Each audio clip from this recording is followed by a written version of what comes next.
చెప్పంటారని జ్ఞాపకం చేసుకున్నాం. So preaching and teaching ఈ రెండు పనులు కూడా సంఘ కాపరి చేయవలసినటువంటి అవసరత ఉన్నదని జ్ఞాపకం చేసుకున్నాం. తర్వాత మూడవదిగా సంఘ కాపరి తనకివ్వబడినటువంటి బాధ్యత ప్రకారం సంఘములో ఉన్నటువంటి పరిశుద్ధులైనటువంటి వారిని ప్రభు యొక్క నిత్యరాజ్యం కొరకై సిద్ధపరిచేటటువంటి వాడై ఉండాలి. అందుకు దేవుడు అనుగ్రహించినటువంటి కృపావరములు లేదా ఆత్మవరములు ఏవైతే ఉన్నాయో వాటిని అభ్యాసం చేసేటటువంటి వాడై ఉండాలని మూడవదిగా జ్ఞాపకం చేసుకుంటూ వచ్చాం. నాలుగవది, సంఘ కాపరి తన సంఘానికి లేదా తను పనిచేస్తున్నటువంటి సంఘం ఏదైతే ఉందో ఆ సంఘానికి ఒక మాదిరికరమైనటువంటి వ్యక్తిగా ఉండాలి అనేది జ్ఞాపకం చేసుకోవడం జరిగింది. ఇదివరకు ఒకసారి నేను మీకు చెప్పాను, అయినా సందర్భం వచ్చింది కాబట్టి మరొకసారి జ్ఞాపకం చేస్తాను. వారెన్ వియర్స్బీ అనేటటువంటి ఒక దైవజనుడు, ఆయన నూతన నిబంధన పుస్తకాల మీద కామెంటరీలు రాశారు. తిమోతికి రాసినటువంటి మొదటి పత్రిక మీద కాపరి యొక్క పనిని గురించి, కాపరి చేసేటటువంటి పనులను గురించి వివరించేటటువంటి క్రమంలో ఒక స్టేట్మెంట్ ఇలా చేశారు. ఏంటి అనంటే, ఒక వేషధారి అయినటువంటి సంఘ కాపరిని గూర్చి విశ్వాసి అయినటువంటి వ్యక్తి చెప్పినటువంటి మాటలు అన్నమాట ఇవి. వేషధారి అయిన సంఘ కాపరిని గూర్చి సంఘంలో ఉన్నటువంటి విశ్వాసి చెప్పినటువంటి మాటలు ఏంటి అదనంటే, ఆయన వేదికను ఎప్పుడు విడిచిపెట్టకూడనంత మంచి ప్రసంగికుడు. ఆయన వేదికను ఎప్పుడు విడిచిపెట్టకూడనంత మంచి ప్రసంగికుడు. సో వాళ్ళ పాస్టర్ గురించి విశ్వాసి చెప్పిన మాట ఏంటంటే, ఆయన మంచి బోధకుడు, ఎప్పుడూ కూడా ఆయన వేదిక మీద కనబడతా ఉండాలి. ఆయన ఏ భాగం తీసుకున్నా, లేఖనాల్లో ఏ వచనం తీసుకున్నా అందరికీ అర్థమయ్యేటటువంటి రీతిలో చాలా వివరణాత్మకమైనటువంటి విధానంలో బోధించేటటువంటి గొప్ప బోధకుడు కాబట్టి ఆయన ప్రసంగ వేదికను ఎప్పుడూ కూడా ఏం చేయొద్దు, విడిచిపెట్టకూడనంత మంచి ప్రసంగికుడు. ఇంతవరకు బాగుంది. తర్వాత నెక్స్ట్ మాట ఏంటి అని అంటే, ఆయన వేదికను ఎన్నడూ ఎక్కకూడనంత హీనమైనటువంటి క్రైస్తవుడు అని అన్నాడు. వేదికను ఎన్నడూ ఎక్కకూడనంత హీనమైనటువంటి క్రైస్తవుడు, ఎప్పుడు విడిచిపెట్టకూడనంత మంచి ప్రసంగికుడు, ఎన్నడూ ఎక్కకూడనంత హీనమైనటువంటి క్రైస్తవుడు. అంటే బోధించడానికి పరిమితం అయ్యాడు కానీ ఆ బోధన తన జీవితంలోనికి తీసుకొని రాలేనటువంటి పరిస్థితి. చాలామంది ఈ రోజుల్లో ఉన్నటువంటి ప్రీచర్స్, బోధకులు ఎవరైతే ఉన్నారో వాళ్ళు బోధించడానికే పరిమితమయ్యారు. బోధించినటువంటి దేవుని మాటల్ని ఆచరణలోనికి తీసుకొని వచ్చేటటువంటి విషయంలో మాత్రం విపరీతమైనటువంటి నిర్లక్ష్య భావాన్ని కనబరిచేటటువంటి వారు ఎక్కువైపోయారు. ఈ మధ్యకాలంలో ఒక పాట విన్నా నేను, త్రోవను నడిచే వారలారా ఇలాగు జరుగుట చూడగా చింత లేదా వింత కాదని. అందులో ఒక చరణం ఇలా రాయబడింది, చిరకాల మన దేశ విశ్వాస సంఖ్య 3% మిగిలిన, సంఘాలు పెరిగే పనివారు పెరిగే, అన్యుల ధన్యుల చెయ్యరేలనో చింత లేదా వింత కాదని ఒక మంచి పాట ఈ మధ్యకాలంలో యూట్యూబ్లో అప్లోడ్ చేయబడితే రోజుకు ఒక్కసారైనా వింటున్నా. ఎందుకంటే చాలా ప్రశ్నించేటటువంటి పాటగా అది నాకు అనిపించింది. ఫస్ట్ టైం విన్నప్పుడు చాలా బాధ అనిపించింది, ఏడుపు కూడా వచ్చింది. సో సంఘాలు పెరుగుతున్నాయి, కాపరులు పెరుగుతున్నారు, అన్యులు మాత్రం ధన్యులు కావట్లేదు. కారణం ఏంటి అని అంటే, బోధించడానికి పరిమితం అవుతున్నారు కానీ బోధించినటువంటి దేవుని వాక్యం ఏదైతే ఉందో దాన్ని ఆచరణలో పెట్టలేనంత పరిస్థితుల్లోనికి లేదా నిర్లక్ష్యమైనటువంటి ధోరణిలోనికి వెళ్ళిపోయేటటువంటి వారుగా ఉంటున్నారు. ఇంగ్లీష్లో ఆర్థోడాక్సీ అనే ఒక 2 మాటలు ఉంటాయి. ఆర్థోడాక్సీ అని అంటే అర్థం ఏంటంటే రైట్ డాక్ట్రిన్ అని అర్థం, సరి అయినటువంటి బోధ అని అర్థం. ఆర్థోప్రాక్సీ అని అంటే రైట్ ప్రాక్టీస్. మనం రైట్ డాక్ట్రిన్ బోధిస్తే మన జీవితాల్లో రైట్ ప్రాక్టీస్ అనేది ఉండాలి. Many preachers they do preach orthodoxy, సరి అయినటువంటి బోధ చేస్తారు కానీ వాళ్ళ యొక్క పనులు మాత్రం ఆర్థోప్రాక్సీని రిఫ్లెక్ట్ చేయవన్నమాట. అంటే ఎలా అంటే many people would say like this, చాలామంది ఇలా చెప్తూ ఉంటారు, do what I say but don't do what I do. నేను చెప్పేది చెయ్యండి, నేను చేసే పనులను గురించి మీకు ఎందుకు అనేటటువంటి భావనలోనికి ఈరోజు చాలామంది వచ్చేసారు. సో మాదిరికరమైనటువంటి జీవన విధానం అనేది చాలామంది జీవితాల్లో కనబడట్లేదు. సో సంఘ కాపరిగా మన బాధ్యత, కాపురులైనటువంటి వారి యొక్క బాధ్యత ఏంటి అని అంటే, తాను పనిచేస్తున్నటువంటి సంఘంలో ఒక మాదిరిని కనబరిచేటటువంటి వ్యక్తిగా ఉండాలి. మంద మీద ప్రభువులం కాదు, మందకు మాదిరులం అని పేతురు తన మొదటి పత్రిక 5వ అధ్యాయంలో చక్కగా వివరించుకుంటూ వచ్చాడు. కనుక మనము ఒక మాదిరికరమైనటువంటి జీవితాన్ని అవలంబించడం ద్వారా మన జీవితమే ఒక అద్భుతమైనటువంటి ప్రసంగంగా ఉంటుంది అనేది తిరుగులేనటువంటి సత్యం. తర్వాత 5వ మాట ఏంటంటే, తప్పు బోధను గూర్చి జాగ్రత్త పడేటటువంటి వారంగా ఉండాలి. తప్పు బోధలను గురించి జాగ్రత్త పడేటటువంటి వారంగా ఉండాలి. ఎఫెసులో ఉన్నటువంటి సంఘ పెద్దలను అపోస్తుడైనటువంటి పౌలు భక్తుడు పిలిపించి, అక్కడి నుండి వెళ్ళిపోయే క్రమంలో మిలేత్ అనే ప్రాంతానికి పిలిపించి వారితో మాట్లాడుతూ ఇలా అన్నాడు, నేను 3 సంవత్సరములు మీ మధ్య రేయింబవళ్ళు కన్నీళ్లు విడిచుచు ప్రతి మనుషునికి మానక ఏ విధంగా బుద్ధి చెప్పానో దాన్ని మీరు జ్ఞాపకం చేసుకొని మెలకుగా ఉండండి అన్నాడు. ఎందుకని, నేను వెళ్ళిపోయిన తర్వాత క్రూరమైనటువంటి తోడేళ్ళు మీలో ప్రవేశించునని నాకు తెలియను, వారు మందను కనికరింపరు, శిష్యులను తమ వెంట ఈడ్చుకొని పోవాలనని వంకర మాటలు పలికేటటువంటి మనుషులు మీలోనే బయలుదేరతారు కనుక నేను ఈ పని చేశాను అని అన్నాడు. ఒక కాపరి యొక్క బాధ్యత ఏంటి అని అంటే, అబద్ధ బోధలకి కొదువేమి లేదండి. Right from the day of Pentecost దినాన సంఘం ప్రారంభమైన దగ్గర నుండి, లేదా ఆదిమ క్రైస్తవ సంఘ కాలం నుండి కూడా వివిధ రకాలైనటువంటి తప్పు బోధలు సంఘంలో ప్రబలుతున్నటువంటి సమయమందు కాపరుల యొక్క బాధ్యత ఏంటి అని అంటే, సంఘము అబద్ధ బోధల్లోనికి వెళ్ళిపోకుండా కాపాడవలసినటువంటి బాధ్యత సంఘ కాపరి మీద ఉంది అనేటటువంటి విషయాన్ని మనం గడిచిన వారంలో జ్ఞాపకం చేసుకుంటూ వచ్చాం. ఇది పోయిన వారంలో మనం విన్నటువంటి విషయం అన్నమాట. ఈరోజు ఈ పుస్తకం యొక్క ప్రధాన అంశమైనటువంటి ఎక్స్పోజిటరీ ప్రీచింగ్, వివరణాత్మకమైనటువంటి ప్రసంగం అనేటటువంటి ఆ ప్రసంగం యొక్క స్వభావం లేదా లక్షణం అనేది ఏ విధంగా ఉంటుందో మీకు కొన్ని మాటలు నేను జ్ఞాపకం చేసేటటువంటి ప్రయత్నం చేస్తాను. వివరణాత్మకమైనటువంటి ప్రసంగం యొక్క స్వభావం. బైబిల్ గ్రంథంలో ప్రసంగం అనేటటువంటి మాట లేదంటండి. బైబిల్ గ్రంథంలో ప్రసంగం అనేటటువంటి మాట లేదు.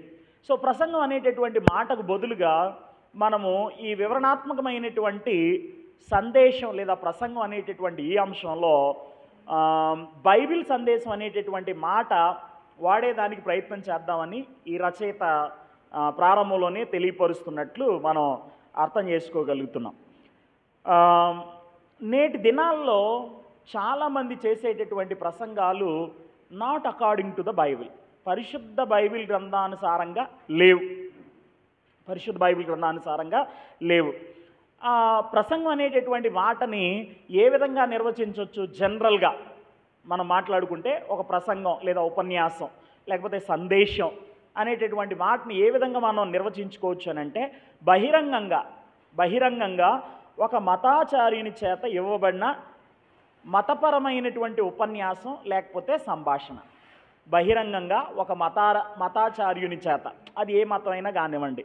మనం క్రిస్టియానిటీలో ఉన్నాం కాబట్టి క్రైస్తవ ప్రబోధకులైనటువంటి వారు మత సంబంధమైనటువంటి ఉపన్యాసం లేకపోతే సంభాషణ ఏదైతే ఉంటుందో దానిని ప్రసంగం అని చెప్పి పిలిచారన్నమాట, రిలీజియస్ పరంగా ఆలోచన చేస్తే. అయితే ప్రసంగం చేయటం కోసం దేవుడు మనల్ని పిలవలేదు. ప్రసంగం చేయటం కోసం ఒక మతపరమైనటువంటి విధానంలో ఒక ప్రసంగం చేయటం కోసం దేవుడు మనల్ని పిలవలేదు. కానీ పరిశుద్ధ బైబిల్ గ్రంథంలో ఏదైతే వ్రాయబడిందో ఆ వ్రాయబడినటువంటి వాక్య సందేశాన్ని అందించటం కొరకై దేవుడు మనలను పిలిచాడు. కనుక మన సందేశాలు ఎక్కడి నుండి ఆరంభమై ఉండాలి అని అంటే వాక్యం నుండి ఆరంభమై ఉండాలి అనేది మనం గమనించాల్సినటువంటి మొట్టమొదటి విషయం అన్నమాట. వివరణాత్మకమైనటువంటి బోధ లేకపోతే సందేశం అనేది ఎలా ఉంటుంది అనంటే మూడు ప్రధానమైనటువంటి విషయాలు గమనించాలి. మొదటిది ఏంటి అనంటే దేవుని వాక్యాన్ని ఒక క్రమమైనటువంటి పద్ధతిలో వివరించటం. దేవుని వాక్యాన్ని ఒక క్రమమైనటువంటి పద్ధతిలో వివరించటం. ఎక్స్పోజిటరీ ప్రీచింగ్ అంటే అర్థం ఏంటంటే ఒక క్రమమైనటువంటి పద్ధతిలో దేవుని వాక్యాన్ని వివరించటం.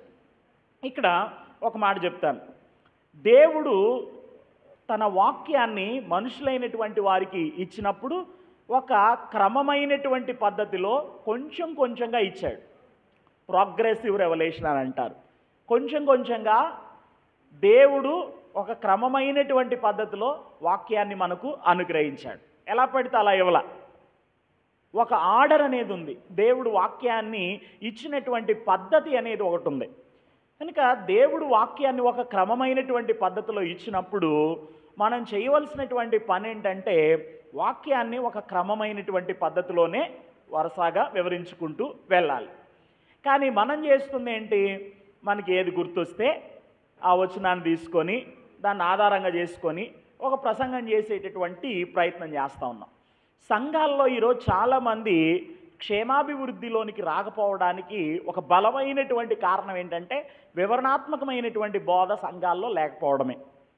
క్రమమైనటువంటి పద్ధతిలో దేవుని వాక్యాన్ని వివరించకపోవడం అనేది ఒక బలమైనటువంటి కారణం. చాలా కారణాలు ఉన్నాయి, అదొక బలమైనటువంటి కారణం. కనుక వినండి అమ్మ, దేవుడు వాక్యాన్ని ఒక వరుస క్రమంలో మనకి అనుగ్రహించినప్పుడు మన యొక్క బాధ్యత కూడా ఏమైంది అని అంటే వరుస క్రమంలో దేవుని వాక్యాన్ని వివరించేటటువంటి వారంగా ఉండాలి.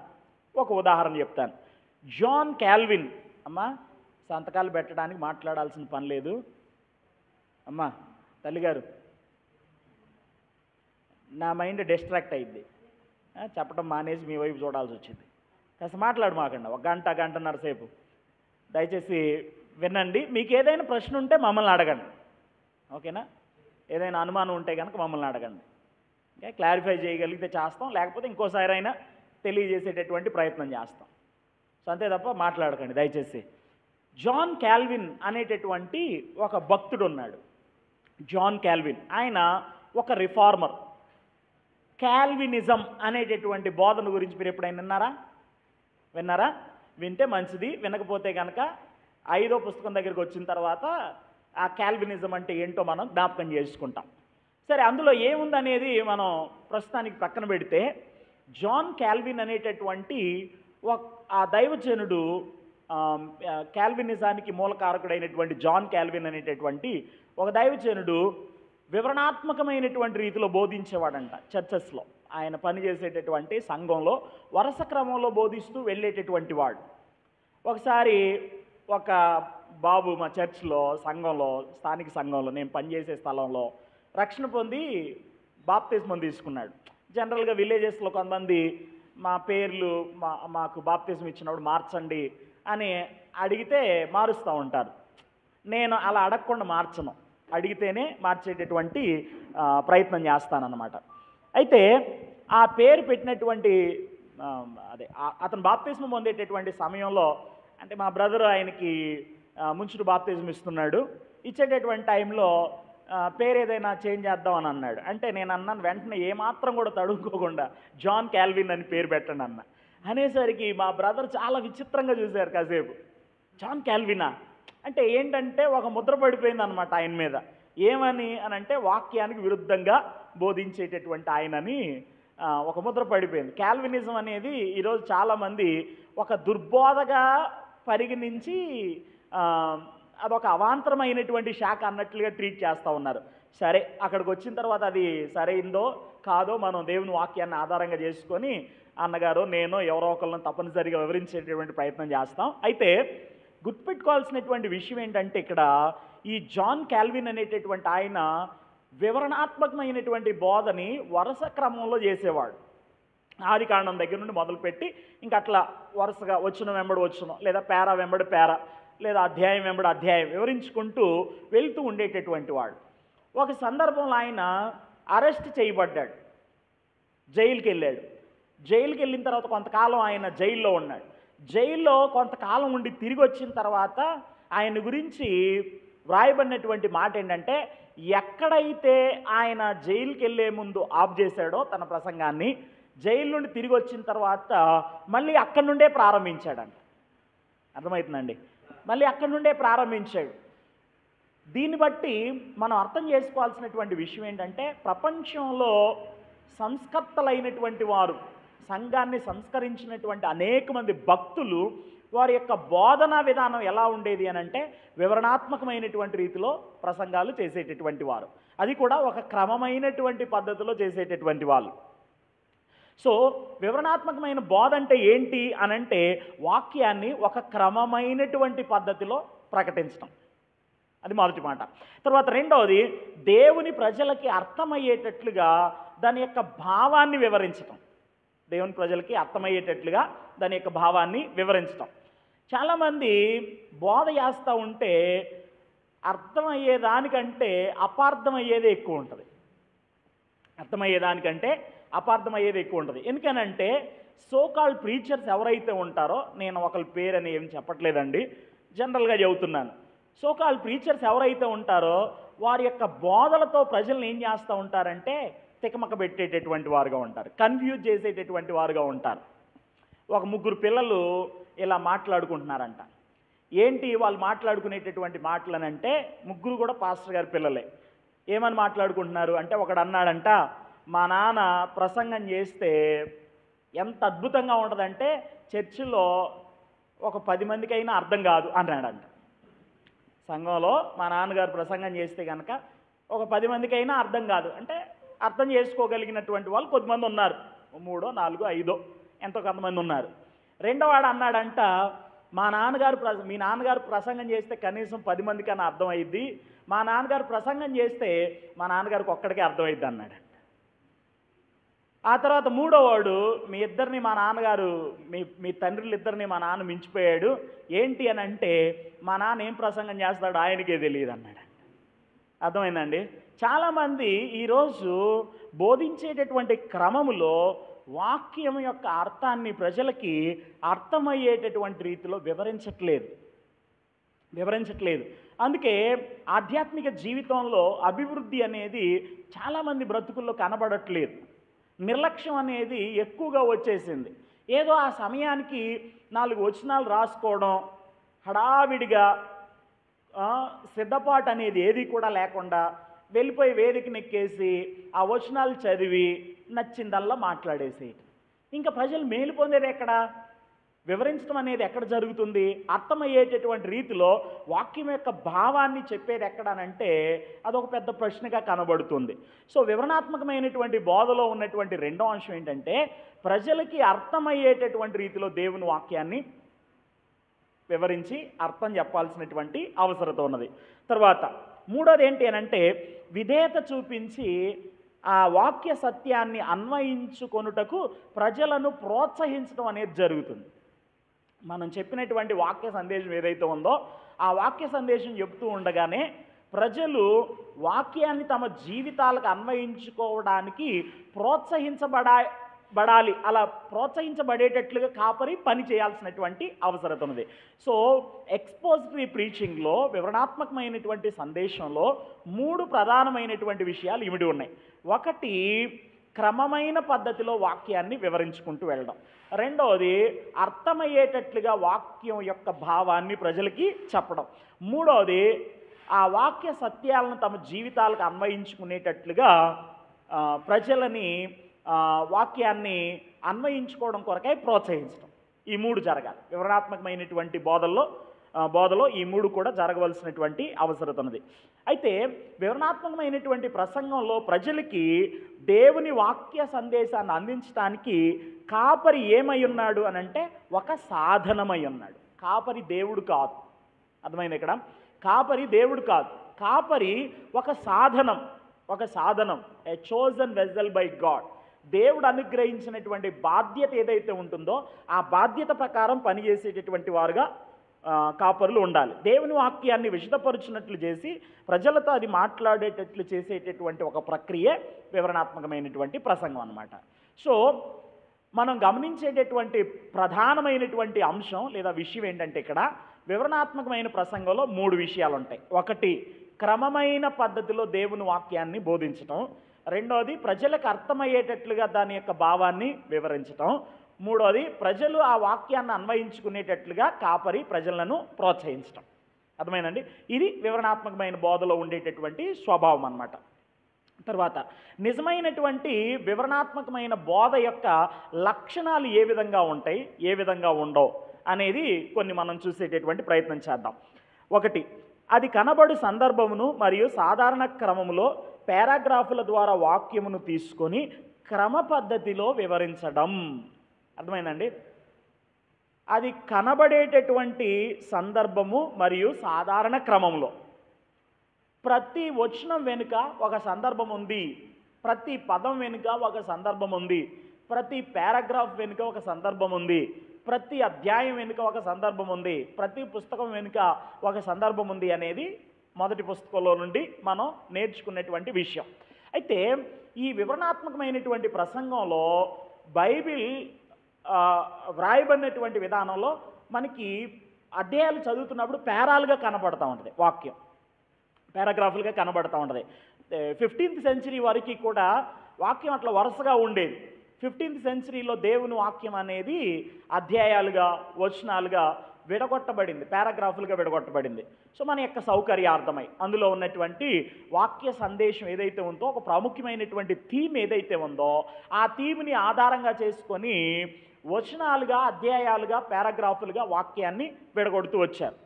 అంతకుముందు వరకు కూడా అంతా ఒకే పారాగ్రాఫ్గా ఉండేది. అంత ఒక పేజీలో ఒక వాక్య సందేశం ఉంటే కనుక అదంతా కూడా ఒక పారాగ్రాఫ్గా ఉండేది. 15వ శతాబ్దంలో వాక్యాన్ని పారాగ్రాఫులుగా, వచనాలుగా, అధ్యాయాలుగా విడగొట్టడం జరిగిందనమాట. అర్థమైందండి? విడగొట్టడం జరిగింది. సో దేవుడు మనకి మంచి సౌకర్యాన్ని ఇచ్చారు. మన ముందున్నటువంటి వాళ్ళు ఎంతో ప్రయాసపడి చక్కటి అవకాశాన్ని మనకి కల్పించారు సులువుగా దేవుని వాక్యాన్ని అర్థం చేసుకోవడానికి. ఇప్పుడు మనం చేయాల్సినటువంటి పని ఏంటంటే, ఒక పారాగ్రాఫ్ తీసుకొని ఆ పారాగ్రాఫ్ యొక్క సందర్భంలో దేవుని వాక్యాన్ని తీసుకొని దాన్ని క్రమమైనటువంటి పద్ధతిలో వివరించడం అనేటటువంటి ప్రక్రియను చేపట్టాల్సినటువంటి అవసరం ఉన్నది. అది అయిపోయిన తర్వాత నెక్స్ట్ పారాగ్రాఫ్, అది అయిపోయిన తర్వాత ఇంకో పారాగ్రాఫ్, అది అయిపోయిన తర్వాత ఇంకో పారాగ్రాఫ్, అది అయిన తర్వాత అధ్యాయం మారుతుంది. అట్లా వరుసగా దేవుని వాక్యాన్ని వివరించడం అంటే అది దేవుడు ఒక క్రమమైనటువంటి పద్ధతిలో తన వాక్యాన్ని మనకి ఇచ్చాడు. తర్వాత రెండో విషయం, పరిశుద్ధ గ్రంథం యొక్క పుస్తకములు, విభాగములు, అధ్యాయముల ద్వారా బోధించడం. పరిశుద్ధ గ్రంథం యొక్క పుస్తకములు, విభాగములు, అధ్యాయముల ద్వారా బోధించడం. కొన్నిసార్లు ఒక బుక్ నుండి మనం ప్రీచ్ చేయొచ్చు, ఒక పుస్తకాన్ని అంతటినీ కూడా తీసుకొని ఆ పుస్తకాన్ని ఆధారంగా చేసుకొని ప్రసంగించవచ్చు. కొన్నిసార్లు డివిజన్స్, పుస్తకంలో ఉండేటటువంటి విభాగాలు ఏవైతే ఉంటాయో ఆ విభాగాలను ఆధారంగా చేసుకొని మనం బోధ చేయొచ్చు. కొన్నిసార్లు అధ్యాయాలను ఆధారంగా చేసుకొని మనం బోధ చేయొచ్చు. అర్థమైందండి? అసలు ప్రసంగాల కోసం ఎత్తుక్కోవాల్సిన పని ఉండదు. వాళ్ళు ఏం చెప్పారు, వీళ్ళు ఏం చెప్పారు, పలానా వ్యక్తి ఏం చెప్పాడు, వీళ్ళు ఏం చెప్పారు, అసలు ఇది చేయాల్సినటువంటి అవసరతే ఉండదు. ఒక వరుస క్రమంలో నువ్వు బోధించడం మొదలు పెడితే కనుక నెక్స్ట్ ఆదివారానికి ఇంకొక ప్రసంగాన్ని గురించి నువ్వు ఎత్తుక్కునేటటువంటి పని లేదు. కొరింథీ మొదటి పత్రిక గురించి నేను 2 సంవత్సరాల క్రిందట స్టడీ చేయటం మొదలుపెట్టాం ఒక చర్చ్లో, ఒక స్థానిక సంఘంలో. ఇప్పుడు 2 సంవత్సరాలు అయింది. డిసెంబర్ వస్తే కనుక 2 ఇయర్స్ కంప్లీట్ అయింది. ఇంకా 12 అధ్యాయంలోనే ఉన్నాం మేము. 12 అధ్యాయాలు ఎత్తుక్కోవాల్సిన పని లేదు. చాలామంది ఏంటంటే ఆదివారం రాగానే కంగారు పడిపోయి ప్రసంగాలు వెతుక్కునేటటువంటి వారుగా ఉంటారు. ఎప్పుడు అంటే ఈ విధానంలో కాకుండా మనకు నచ్చిన విధానంలో దేవుని వాక్యాన్ని బోధించేటటువంటి ప్రయత్నాలు చేసినప్పుడు అసలు అలాంటి బాధే ఉండదు. ఒక వరుస క్రమంలో ఒక పుస్తకాన్ని, విభాగాన్ని, అధ్యాయాన్ని, పారాగ్రాఫ్ని, వచనాన్ని ఆధారంగా చేసుకొని దేవుని వాక్యాన్ని వివరించుకుంటూ వెళ్తే అద్భుతమైనటువంటి రీతిలో వెతుక్కోకుండానే నెక్స్ట్ వారానికి లేదా నెక్స్ట్ మీటింగ్గా కూడుకునేటటువంటి సమయానికి నీకు ఒక అద్భుతమైన సందేశం అక్కడే ఉంటుంది. వెతుక్కోవాల్సినటువంటి అవసరం ఉండదు. కాబట్టి పరిశుద్ధ గ్రంథం యొక్క పుస్తకములు, ఆ పుస్తకాల్లో ఉన్నటువంటి డివిజన్స్, ఆ డివిజన్స్లో ఉన్నటువంటి అధ్యాయాలు, ఆ అధ్యాయాల్లో ఉన్నటువంటి పారాగ్రాఫ్లు, ఇలా మీరు ఒక క్రమమైనటువంటి పద్ధతిలో దేవుని వాక్యాన్ని బోధించేటటువంటి ప్రక్రియ వివరణాత్మక ప్రసంగంలో చూస్తారు. తర్వాత మూడవది, దాని నుండి పొందిన సందేశం యొక్క విషయమును మరియు నిర్మాణమును నిర్ణయించుటకు వాక్యానికి అవకాశం ఇస్తారు వివరణాత్మకమైనటువంటి ప్రసంగాలు. అంటే ఏంటంటే దీని యొక్క అర్థం, మీరు చెప్పాలి అనుకుంటున్నటువంటి సందేశం ఏదైతే ఉంటుందో ఈ పద్ధతిలో చెప్పడం ద్వారా జరిగేటటువంటి మేలు ఏంటంటే, వివరణాత్మకమైన విధానంలో చెప్పడం ద్వారా జరిగే మేలు ఏంటంటే, అవుట్లైన్ ఏదైతే ఉంటుందో, మీరు 1, 2, 3 ఇలా పాయింట్స్ వైజ్గా చెప్తుంటారు కదా, అలా ఆ తీసుకునేటటువంటి అవుట్లైన్ ఏదైతే ఉంటుందో అది చేయడానికి వాక్యానికి మీరు అవకాశాన్ని ఇచ్చిన వాళ్ళు అవుతారు. అవుట్లైన్ చేయడానికి సందేశం యొక్క ప్రీచింగ్ యొక్క స్ట్రక్చర్ని నిర్ణయించడానికి మీరు వాక్యానికి ఏమి ఇచ్చినటువంటి వారు అవుతారంటే అవకాశం ఇచ్చినటువంటి వారు అవుతారనమాట. 2 రకాలైన పదాలు చెప్పండి చెప్పండి. చేద్దాం. ఇది ఇంకా పరిచయంలోనే ఉన్నాం, లోపలికి వెళ్ళాం మనం. లోపలికి వెళ్ళిన తర్వాత చాలా ఉదాహరణలు చెబుతాను నేను, మీకు అర్థమైద్ది, మీకు అర్థమవుతుంది. నిర్మాణాన్ని నిర్ణయించడానికి వాక్యానికి అవకాశాన్ని ఇచ్చినటువంటి వారం అవుతాం. మనకి ఇంగ్లీష్లో 2 పదాలు ఉంటాయి వేదాంతపరమైనటువంటి విద్యలో. ఒకటి ఎక్సిజీసిస్ అని అంటారు, అర్థమైందండి, ఎక్సిజీసిస్ అని అంటారు. రెండవది ఐసిజీసిస్ అని అంటారు. మీకు అర్థమయ్యేటట్లు సింపుల్గా చెప్తాను వినండి. ఎక్సిజీసిస్ అంటే అర్థం ఏంటంటే దేవుని వాక్యంలో ఏముందో అది చెప్పటం. అర్థమైందండి? ఎక్సిజీసిస్ అనే మాటకు అర్థం ఏంటంటే దేవుని వాక్యంలో ఏముందో అది చెప్పడం. ఐసిజీసిస్ అంటే ఏంటో తెలుసా? నా మనసులో ఉన్నటువంటి ఆలోచనల్ని వాక్యంలోనికి చొప్పించడం. కొన్నిసార్లు ఇలా చేస్తుంటారు కదా కొంతమంది. ఎవరి మీద కోపం ఉందనుకోండి, ఫర్ ఎగ్జాంపుల్ మీకు అర్థం కావడం కోసం చెప్తున్నాను.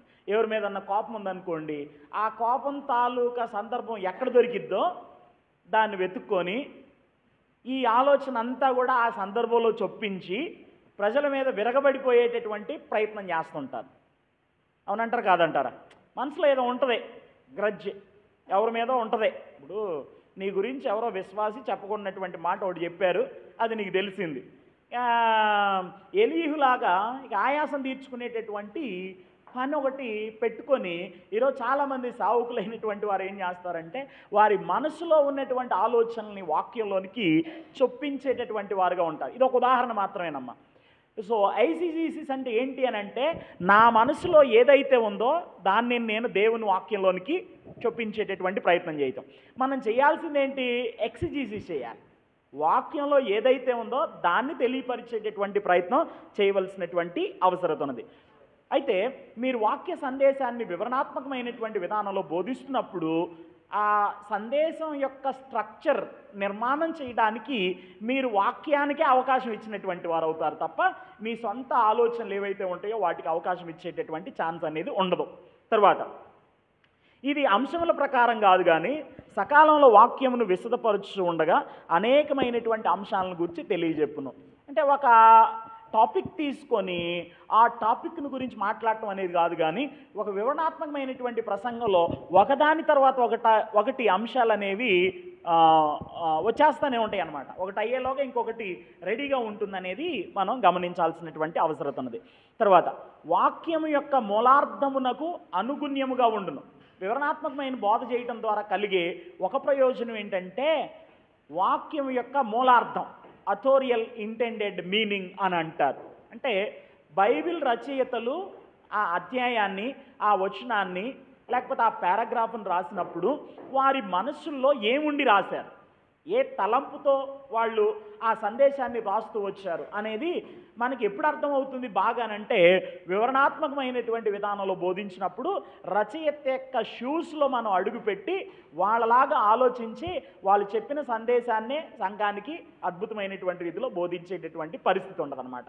సో వివరణాత్మకమైన బోధలో జరిగేటటువంటి గొప్ప మేలు ఏంటంటే వాక్యం యొక్క మూలార్థం ఏదైతే ఉంటుందో, the original meaning of the autographs అనేది ఏదైతే ఉంటుందో అది వివరణాత్మకమైనటువంటి బోధలో బయటకు వస్తుంది అనమాట. నెక్స్ట్ బైబిల్ పరమైన మరియు సంగతమైన ఉదాహరణములను మరియు ఉపమానములను ఉపయోగించును. ఎక్స్పోజిటరీ ప్రీచింగ్లో మనం తీసుకునేటటువంటి ఇల్లుస్ట్రేషన్స్ ఎక్కువగా ఎక్కడి నుండి ఉంటాయి అంటే బైబిల్ నుండే ఉంటాయి వివరణాత్మకమైనటువంటి ప్రసంగంలో. సహజంగా మనం ఆ, విషయాన్ని ప్రజలు అర్థం చేసుకోవడం కోసం కొన్ని ఉదాహరణలను ఉపమానములను మన ప్రసంగాల్లో వినియోగించడం అనేది పరిపాటి, అందరూ కూడా చేసేటటువంటి పని. అయితే వివరణాత్మకమైనటువంటి బోధలో మన ఉపమానాలు ఉదాహరణలు అన్నీ కూడా ఎక్కడి నుండి వస్తాయి అని అంటే వాక్యంలో నుండి వచ్చేస్తాయి అన్నమాట. అది తర్వాత నెక్స్ట్, వాక్యము నుండి తీసిన సత్యములను మరియు సూత్రములను సమకాలీన సమాజం యొక్క అవసరతల కొరకై అన్వయింపు చేయును. ఈ ఎక్స్పోజిటరీ ప్రీచింగ్లో జరిగే మరో మేలు ఏంటి అని అంటే చెప్పబడినటువంటి వాక్య సత్యాన్ని ప్రజలు అన్వయించుకునేటట్లుగా ఏం చేయబడతారంటే ప్రేరేపించబడతారనమాట. అది తర్వాత నెక్స్ట్, దేవుని వాక్య సందేశమునకు ప్రత్యుత్తరముగా లోబడినట్లు ప్రజలను సవాలు చేసి ప్రోత్సహించును. మనం చెప్పేటటువంటి ఆ వివరణాత్మకమైన సందేశాలు ఏవైతే ఉంటాయో ఈ సందేశాలు ప్రజల్ని ఛాలెంజ్ చేస్తూ ఉంటాయి.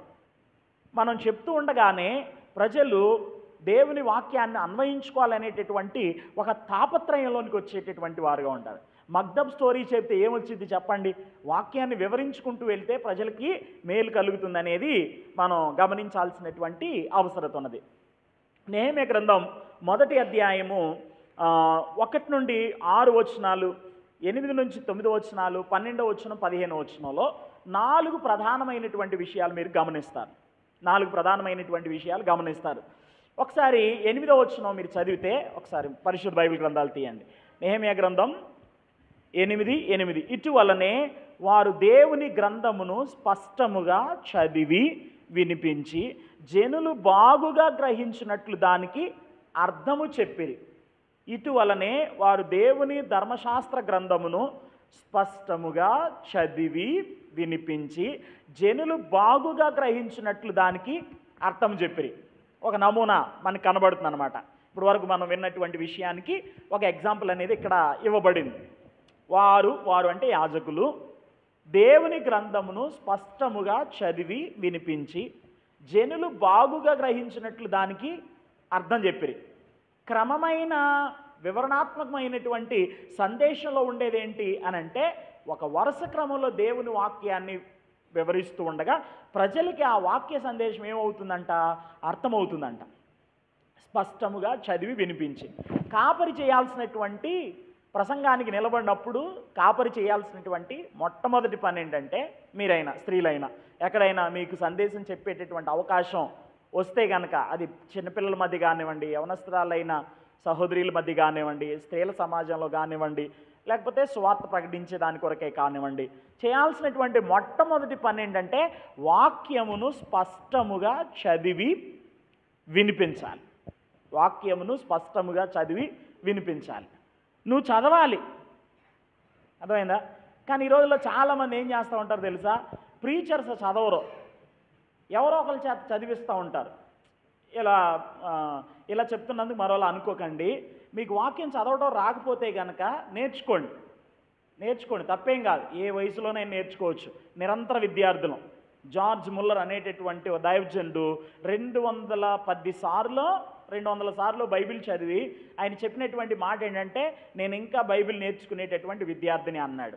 జార్జ్ ముల్లర్ కంటే మనం గొప్పలం ఏం కాదు, నేర్చుకోండి. ఏంటి అని అంటే చాలామంది వేదికను ఎక్కిన తర్వాత అంటే కొంచెం చదువు లేనటువంటి వాళ్ళు, వేరుగా అనుకోమాకండి, నిరక్షరాస్యులు ఉంటారు కదా, వీళ్ళు వేదికను ఎక్కిన తర్వాత ఏదైనా ఒక వచనం చెప్పారనుకోండి, ఆడియన్స్లో ఉన్నటువంటి వాళ్ళు చదువుతూ ఉంటారు. చదువుతూ ఉన్నప్పుడు నీకు చదవటం వస్తే కనుక నువ్వు చదివితే మంచిది. బాగా స్పష్టంగా చదవగలిగేటటువంటి కృపను దేవుడు నీకు అనుగ్రహిస్తే కనుక నువ్వే చదివితే మంచిది. ఒకవేళ నీకు చదవటం రాదు, ఎవరో సహాయాన్ని కోరుతున్నావు, అప్పుడు వాళ్ళు చదువుతూ ఉండగా నువ్వు చేయాల్సినటువంటి పని ఏంటి అని అంటే నువ్వు కూడా వాళ్ళు చెప్పేటటువంటి మాటల్ని రిపిటేషన్ చేయాలి. ఆ వాక్యం చదువుతున్నప్పుడు ఆ వాక్య భాగాన్ని ఏం చేయాలంటే రిపిటేషన్ చేయాలి. కానీ చాలామంది ఏం చేస్తూ ఉంటారు తెలుసా? ఏదైనా ఒక రెఫరెన్స్ చెప్పిన తర్వాత, చెప్పినట్టున్నాను కదా ఇది, ఏదైనా ఒక రెఫరెన్స్ చెప్పిన తర్వాత వాళ్ళు చదువుతూ ఉంటే వీళ్ళు మైక్లు ఏమంటూ ఉంటారంటే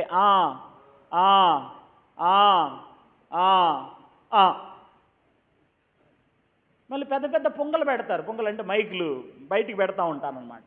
ఇవన్నీ కూడా పెట్టి ఆ బయట ఉన్నటువంటి వాళ్ళకి ఏం అర్థం అవుతుంది అని అంటే తప్ప ఇంకేం అర్థం కాదు. అర్థమవుతుందండి?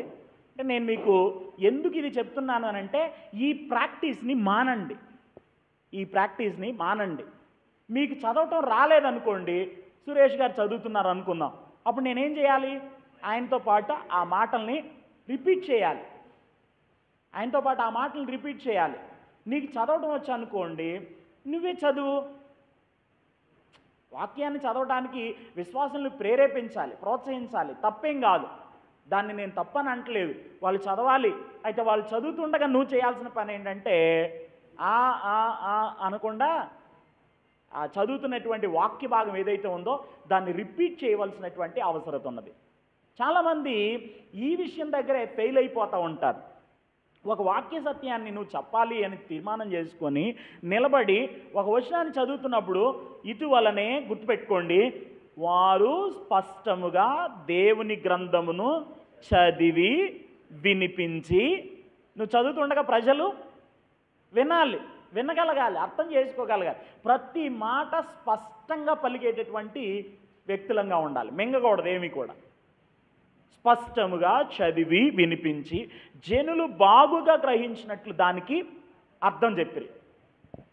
ప్రజలందరూ కూడా వాక్యాన్ని వినడానికి సిద్ధపడి ఉండగా వాళ్ళు దేవుని వాక్యాన్ని అర్థం చేసుకోగలిగేటట్లుగా నీవు బోధించాలి. అలా బోధించాలంటే నీకు చాలా సిద్ధపాటు అవసరం, చాలా సిద్ధపాటు అవసరం. అది ఎలా ఉండబోతుంది అనేది మనం చూద్దాం. తర్వాత నెక్స్ట్ 9వ వచనంలో నెహెమ్యా మరియు ఎజ్రా ప్రజలకు బోధించారు, అంటే వివరించారు దేవుని వాక్యాన్ని. ఆ తర్వాత 9వ వచనంలో స్పందన కనపడుతుంది మనకి. వాళ్ళు వివరిస్తూ ఉండగా, ఎజ్రా మరియు నెహెమ్యా అలాగే యాజకులైనటువంటి వారు దేవుని వాక్యాన్ని వివరిస్తూ ఉండగా జనులందరూ ధర్మశాస్త్ర గ్రంథపు మాటలు విని ఏడవడం మొదలు పెట్టారంట. ఎందుకు ఏడుస్తున్నారు? ఎందుకు ఏడుస్తున్నారు? కీర్తన గ్రంథంలో రాయబడింది, నీ వాక్యం వెల్లడేయుటతోడనే వెలుగు కలుగును. వారిలో ఉన్నటువంటి తప్పిదం ఏంటో వారికి అర్థమయ్యింది. వారు వివరిస్తూ ఉండగా వారిలో ఉన్నటువంటి లోపం ఏంటో వాళ్ళకి అర్థమైంది. వివరణాత్మకమైన బోధలో జరిగే గొప్ప సంగతి ఏంటో తెలుసా? ఏడవండి, కళ్ళీళ్ళు విడిచి ప్రార్థన చేయండి అని నువ్వు చెప్పాల్సిన పని లేదు. నువ్వు వివరిస్తూ ఉండగానే వాళ్ళ యొక్క లోపాలు ఏంటో వాళ్ళకి అర్థమైపోతాయి. కుదురుగా దేవుని వాక్యాన్ని విండి. కుదురుగా వినకపోతే నేనేం చేయలేను, దానికి ఎవరు ఏం చేయలేరు. నువ్వు కుదురుగా కూర్చొని దేవుని వాక్యాన్ని వింటూ ఉంటే వాక్యం వివరించబడుతూ ఉండగానే ప్రజలు పశ్చాత్తాప అనుభవంలోనికి నడిపించబడేటటువంటి పరిస్థితి ఉంటుంది. ఆ తర్వాత నువ్వు ఏడుద్దాం, కన్నీళ్ళు విడుద్దాం, ఎంతకాలం అయింది ఏడిచి ప్రార్థన చేసి అని ఇవన్నీ చెప్పాల్సినటువంటి అవసరం లేదు. వివరించుకుంటూ వెళ్ళిపోవడమే నీ పని. నువ్వు దానికి సరి అయినటువంటి అర్థం చెప్తూ ఉండగా చక్కగా వినేటటువంటి వాళ్ళైతే వాళ్ళలో ఉన్నటువంటి లోపాలు స్పష్టంగా వాళ్ళు గ్రహించుకోగలుగుతారు, స్పందిస్తారు. తర్వాత 12వ వచనంలో ఆ తర్వాత జనులు తమకు తెలియచేయబడిన మాటలన్నింటినీ కూడా గ్రహించారు, వింటున్నటువంటి మాటలన్నింటినీ కూడా గ్రహించారు. ఆ తర్వాత 15వ వచనంలో వాళ్ళు చేయవలసినటువంటి పని ఏదైతే ఉంటుందో ఆ పని చేయడం కొరకే అడుగులు ముందుకు వేసినట్లుగా వాక్యంలో మనం చదువుతూ ఉంటాం. ఆ తర్వాత మీరు చదువుకోండి, నెహెమ్యా గ్రంథం 8వ అధ్యాయం 1 నుండి 15 వచనాల వరకు మీరు చదివితే వివరణాత్మకమైనటువంటి బోధలో ఉండేటటువంటివన్నీ కూడా మీకు అక్కడ కనబడతాయి. వివరణాత్మకమైన బోధలో ఉండేటటువంటివన్నీ కూడా మీకు కనబడతా ఉంటాయి. కనుక వివరణాత్మకమైనటువంటి బోధ అనేది చాలా ప్రయోజనకరం, సంఘానికి మేలు కలిగించేటటువంటి విషయం అని మనం గమనించాల్సినటువంటి అవసరం ఉన్నది. గ్రహించుటకు వివరణిస్తాం, బోధిస్తాం, ప్రజలకి కనువిప్పు కలుగుతుంది. అలాగే ప్రజలు వాక్యానికి స్పందించేటటువంటి అనుభవంలోనికి వచ్చేస్తారు. వివరణాత్మకమైనటువంటి సందేశంలో జరిగేది ఇది ఎక్స్పోజిటరీ ప్రీచింగ్ అని అంటారు. దీని యొక్క అవసరత ఏంటి? Why should we preach God's word in expository way? వివరణాత్మకమైనటువంటి విధానంలో మనం ప్రజలకి దేవుని వాక్యాన్ని ఎందుకు బోధించాలి? మీరు వింటున్నారు అనుకుంటున్నాను. వింటున్నారా? వింటున్నారు కదా? రైట్. ఎందుకు వివరణాత్మకమైనటువంటి రీతిలో బోధించాలి? అవసరత ఏంటి? ఎలా పడితే అలా చెప్పకూడదా అని అంటే, వివరణాత్మకమైనటువంటి రీతిలో బోధించకపోతే కలిగే నష్టం ఏంటంటే, ఆమోసు గ్రంథం 8వ అధ్యాయం 11వ వచనంలో యెహోవా మాట వినకపోవుట వలన క్షామము కలుగును. క్షేమము కాదు, క్షామము కలుగును. దేవుని మాటలు ప్రజలు వినకపోతే ప్రజలకి నష్టం కలుగుతుంది. ఈ రోజుల్లో పరిస్థితి ఏంటి అని అంటే, దేవుని మాటల కంటే ఎక్కువగా మన మాటలు ఎక్కువగా వినపడేటటువంటి పరిస్థితి వచ్చేసింది కదా. ప్రసంగ వేదికలన్నీ కూడా ఏమయ్యాయంటే పెర్ఫార్మెన్స్ కోసం తయారు చేయబడినటువంటి డయాస్లు అయిపోయాయి అన్నమాట. ప్రసంగ వేదికలు, వాక్యం చెప్పవలసినటువంటి వేదికలన్నీ కూడా ఎంటర్టైన్మెంట్ కోసం పనిచేసేటటువంటి స్థలాలు అయిపోయాయి. ఎంటర్టైన్మెంట్ కోసం పనిచేసేటటువంటి స్థలాలు అయిపోయాయి. కొంతమంది ప్రీచర్లు అసలు ఎందుకు వేదికలు ఎక్కుతారో అర్థం కాదు. వాళ్ళు ఎక్కిన దగ్గర నుండి దిగేంత వరకు కూడా ఇంకా నవ్వించడమే పనిగా పెట్టుకొని నవ్విస్తూనే ఉంటారు, కవ్విస్తూనే ఉంటారు. ఎంత అబ్యూజివ్ మాటలు ఉపయోగిస్తూ ఉంటారంటే కొంతమంది మాట్లాడేటప్పుడు అన్ని డబుల్ మీనింగ్తో కూడినటువంటి డైలాగ్స్ వాడుతూ సొంత మాటలకి ప్రాధాన్యతనిచ్చేసి దేవుని వాక్యాన్ని ప్రక్కన పెట్టేసేటటువంటి వారు చాలామంది నేటి దినాల్లో మనకి కనబడుతున్నారు. అందుకే ప్రజలకు ఏం కలుగుతుంది? క్షేమం కలుగుతుంది. ఆధ్యాత్మిక జీవితంలో క్షేమాభివృద్ధి అనేది కనబడట్లేదు. సో దేవుని మాటల కన్నా మనుషుల మాటలే నేటి దినాల్లో ప్రసంగాల్లో ఎక్కువగా మనకి కనబడతా ఉన్నాయి. వివరణాత్మకమైనటువంటి బోధ అంటే ఏంటో మనం కానటువంటి వాటిని, వివరణాత్మక బోధ ఏది కాదో కొన్ని విషయాలు చూద్దాం. ఇప్పుడు యెషయా గ్రంథం 55వ అధ్యాయము 10 నుండి 11 వచనాలు మీరు చదివితే, ఆకాశం నుండి వర్షమును మంచును భూమి మీదకి వచ్చి భూమిని తడిపి విత్తువానికి విత్తనమును భుజించువానికి ఆహారమును ఇచ్చి ఏ విధంగా ఫలించినట్లు చేయనో అలాగే నా నోట నుండి వచ్చేటటువంటి వచనం కూడా ఉంటుంది అన్నాడు. దేవుని వాక్యం అనేది సుప్రీం పవర్ కలిగింది. అర్థమైందండి? ఎబ్రీ పత్రిక 4:12లో దేవుని వాక్యము సజీవమైనదై బలము గలదై ఎటువంటి రెండంచుల ఖడ్గము కంటేను వాడిగా నుండి ప్రాణాత్మ దేహములను విభజించినంత మట్టుకు దూరుచు మనుషుల యొక్క హృదయం యొక్క తలంపులలోని ఆలోచనలను శోధించుచున్నది అని దేవుని వాక్యంలో వ్రాయబడింది. కనుక దేవుని వాక్యానికి చాలా శక్తి ఉంది. దేవుని వాక్యానికి చాలా శక్తి ఉంది. పౌలు అలాగే తన జత పని వారు తెస్సలోనికే పట్టణంలో వాక్యాన్ని బోధిస్తున్నప్పుడు ఆ ప్రాంతంలో ఉన్నటువంటి వారంట వారు దేవుని వాక్యమని అంగీకరించారంట. దాన్ని వారు చెప్తున్నటువంటి సందేశాలు ఏవైతే ఉంటాయో వాటిని దేవుని వాక్యాన్నిగా వారు అంగీకరించారు. ఉదాహరణకి మీరు పౌలు యొక్క మిషనరీ దండయాత్రలు చదువుతున్నప్పుడు మీకు అర్థమయ్యే విషయం ఏంటంటే, నాకు తెలిసినంతవరకు చెప్తున్నాను. నాకు తెలిసినంతవరకు అపోస్తుడైన పౌలు చేసిన ప్రసంగాల్లో, అనేకమైన ప్రసంగాల్లో ఒక 8 ప్రసంగాలు పబ్లిక్గా ఆయన చేసినటువంటి ఒక 8 ప్రసంగాలు మనకి అపోస్తుల కార్యగ్రంథాల్లో కనబడుతూ ఉంటాయి. అపోస్తుల కార్యాల గ్రంథాల్లో ఈ 8 ప్రసంగాల్లో మీరు చదివితే దేవుని వాక్యంలో రాయబడే ఒక అద్భుతమైన అంశం ఏంటంటే, లేఖనములను ఎత్తి విప్పి చెప్పుచు వారికి దేవుని వాక్యాన్ని బోధించాడని పరిశుద్ధ బైబిల్ గ్రంథంలో రాయబడింది. సొంత మాటలు ఏం చెప్పలా, వాక్యాన్నే చెప్పాడు, ప్రజలకి వాక్యాన్ని బోధించాడు. కనుక వాళ్ళ మాటలను అనుకోలేదంట. ఎవరు చెప్పిన మాటలను అంగీకరించారు? అవి దేవుని మాటలని అంగీకరించారు. కాబట్టి ఆ వాక్యమే విశ్వాసులైనటువంటి మీలో ఏం కలిగించింది? కార్యసిద్ధి కలగజేయుచున్నది అని దేవుని వాక్యంలో రాయబడింది.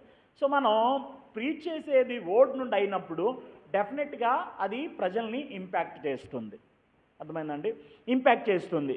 దేవుని నోటి నుండి వచ్చే ప్రతి వచనం కూడా ఫలభరితమైందే. ఆకాశం నుండి వచ్చే వర్షం కానీ మంచు కానీ అవి భూమి మీదకి వచ్చినటువంటి ఉద్దేశం ఏదైతే ఉంటుందో దాన్ని నెరవేరుస్తుంది. దేవుని వాక్యానికి కూడా అంత శక్తి ఉంది. కాకపోతే అది బోధించట్లా, సొంత మాటలు వివరించేటటువంటి పరిస్థితుల్లోనికి వెళ్ళిపోయేటటువంటి వారుగా కనబడుతూ ఉన్నారు. ఈ రోజుల్లో అనేక ఉపన్యాసముల యొక్క లక్షణాలు, అంటే చాలామంది చేసేటటువంటి ప్రసంగాల యొక్క పరిస్థితి ఏ విధంగా ఉంటుందో వివరిస్తూ వచ్చాడు. మొదటిది ఏంటంటే, దేవుని వాక్యమును తక్కువగా వాడుట లేదా దాటిపోవచ్చు, దాన్ని వాడుట లేక ఉపోద్ఘాతముగా దాన్ని వాడుట లేదా స్ప్రింగ్ బోర్డుగా వాడుట. అంటే ఏంటంటే, స్ప్రింగ్ బోర్డుగా వాడటం అంటే ఏంటో చెప్తాను వినండి. ఈత కొట్టే వాళ్ళు ఉంటారు చూడండి. ఈత కొట్టే వాళ్ళు ఎత్తైనటువంటి స్థలం నుండి దుంకుతారు నీళ్ళల్లోనికి. అలా దుంకేటప్పుడు వాళ్ళ కాళ్ళకి యాక్షన్ రావడం కోసం, ఒక ఊపు అనేది రావడం కోసం ఒక స్ప్రింగ్ బోర్డ్ లాంటి దాన్ని ఒకటి ఏర్పాటు చేసి ఈత కొట్టేటటువంటి వాళ్ళని మీరు ఎప్పుడైనా గేమ్స్ స్పోర్ట్స్ వాటిలో మీరు గమనిస్తూ ఉంటే కనుక ఒక స్ప్రింగ్ బోర్డ్ మీదకి వెళ్ళి ఇలా ఇలా ఇలా అని ఒకసారి ఏం చేస్తారు, వాళ్ళకి ఏమంటారు ఊపు రావడం కొరకే, దొంకడం కోసం, నీళ్ళల్లో దూకటం కోసం ఆ ఊపు అనేది రావడం కొరకు వాళ్ళు ఏం చేస్తారంటే దాని మీద ఊగి 2-3 సార్లు అట్లా అని ఒకసారి అది నెట్టినటువంటి ఫోర్స్తో ఏం చేస్తారంటే నీళ్ళలోనికి డైవ్ చేసేటటువంటి పరిస్థితి ఉంటుంది అనమాట. అయితే ఈరోజు చాలామంది తమ యొక్క ప్రసంగాల్లో వాక్యాన్ని ఎలా వాడుతున్నారంటే ఒక స్ప్రింగ్ బోర్డ్ లాగా వాడుతున్నారనమాట. అంటే మొదలు పెట్టడానికే వాక్యం, అర్థమైందా? మొదలు పెట్టడం కోసమే వాక్యం. ఇప్పుడు మన మధ్యలో ఉన్న సో కాల్డ్ స్పీకర్ వచ్చి వాక్యం చెబుతాడు అనగానే వేదిక మీదకి వచ్చేసి వాక్యం చెప్పడం కోసం ఒక వచనాన్ని తీసుకుంటాడు అంతే. ఇక ఆ వచనం దగ్గర ఉండడం లోకం మొత్తం తిరిగి వచ్చేస్తూ ఉంటాడు అనమాట.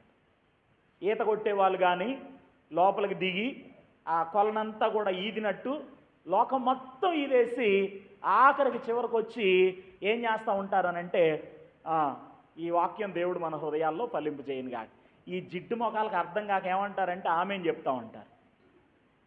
ఏమనుకో మాకండి ఇట్లా అంటున్నందుకు. జిడ్డు మొఖాలు కాక ఏంటి మరి? ఏమండి, ఆముద మొఖాలు వేసుకొని వాళ్ళు చెప్పేటటువంటి ప్రతి మాటకి ఆమెన్లు హల్లెలూయాలు చెప్తూ ఉంటారు. అసలు వింటారో వినరో అర్థం కాదు. ఎవరైనా హట్ అయితే నాకు సంబంధం లేదు, ఓకేనా? మీరు హట్ అయినా చెప్తా, ఎందుకంటే తప్పనిసరి అవుతుంది. ఎందుకంటే వాక్యాన్ని చదువుతారు, ఇక అక్కడి నుండి చలో జంపు ఎక్కడెక్కడో తిరిగి వస్తారు, జంగిలంతా తిరిగి వచ్చి మళ్ళీ చివరికి వచ్చిన తర్వాత ఇంతవరకు మనం విన్నటువంటి వాక్యాన్ని దేవుడు మన హృదయాల్లో ఫలింపు చేయను కాక అంటే విన్నారో లేదో నిద్రపోయే వాళ్ళు సైతం కూడా ఏమని చెబుతారంటే ఆమెనంటారు.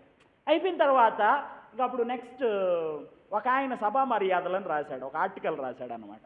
ఆ సభా మర్యాదలు అనే ఆర్టికల్ ఇలా చెప్పాడు. ప్రసంగం అయిపోయిన తర్వాత కన్వీనర్ ఉంటారు చూడండి, ఆ కన్వీనర్ వేదిక మీదకి వచ్చి ఇప్పటివరకు మనం మంచి సందేశాన్ని విన్నాం అని అంతవరకు విశ్వాసులకు అర్థం కాదంట అది మంచిదో కాదో. ఎంత విచారం అండి! వాక్యాన్ని ఒక స్ప్రింగ్ బోర్డ్ లాగా ఉపయోగిస్తున్నారు. ఈత కొలంలోనికి దూకేటటువంటి వ్యక్తి ఆ బోర్డును ఉపయోగించి డైవ్ చేయడానికి ఆ బోర్డును ఉపయోగించినట్లు వాళ్ళ ప్రసంగం మొదలు పెట్టడానికే వాక్యం, ఇక తర్వాత వాక్యం అవసరంలా లోకాభిరామాయణం అంతా చెప్తూ ఉంటారనమాట. ఇది ఎక్స్పోజిటరీ ప్రీచింగ్ అనేది కాదు, ఓకేనండి. రెండవది, మనిషిని అభిప్రాయములు, సాంప్రదాయములు మరియు తత్వములను తెలియజేయటం. కొంతమంది వాక్యం చెప్పేటప్పుడు ఇవి చెప్పడానికి ఎక్కువైనటువంటి ప్రాధాన్యత ఇచ్చేటటువంటి వారుగా ఉంటారు. ఏమేంటి? మనుషుల యొక్క అభిప్రాయాలు, వాళ్ళు అలా అన్నారు, వీళ్ళు ఇలా అన్నారు, ఇంకొకళ్ళు ఇంకొకలా అన్నారు. వాక్యం ఏమందో చెప్పరు, మీకు అర్థమవుతుంది అనుకుంటున్నాను. వాక్యం ఏమందో మాట్లాడరు. సాంప్రదాయాలు, వారి యొక్క ఫిలాసఫీలన్నీ కూడా మాట్లాడేటటువంటి వారుగా ఉంటారు. మీరు కావాలంటే చూడండి, చాలామంది వాక్యాన్ని వివరించడం కంటే పలానా ఫిలాసఫర్ ఏమన్నాడో అనే దాన్ని చెప్పడం కోసం ఎక్కువైనటువంటి సమయాన్ని ఉపయోగించేటటువంటి వాళ్ళుగా ఉంటారు. అఫ్కోర్స్ చాలామంది చెప్పేటటువంటి గొప్ప గొప్ప మాటలు ఉంటాయి. అయితే ఆ గొప్ప గొప్ప మాటలు చెప్పడానికి ఒక ఇల్లుస్ట్రేషన్గా మాత్రమే చెప్పాలి తప్ప అదే ప్రసంగం అంతా ల్యాక్ చేసేటటువంటి ప్రయత్నాలు చేయకూడదు. ఇంక నువ్వు వివరించింది ఏంటి, నువ్వు సిద్ధపడింది ఏంటి కదా? ఇది వివరణాత్మకమైనటువంటి ప్రసంగం కాదు.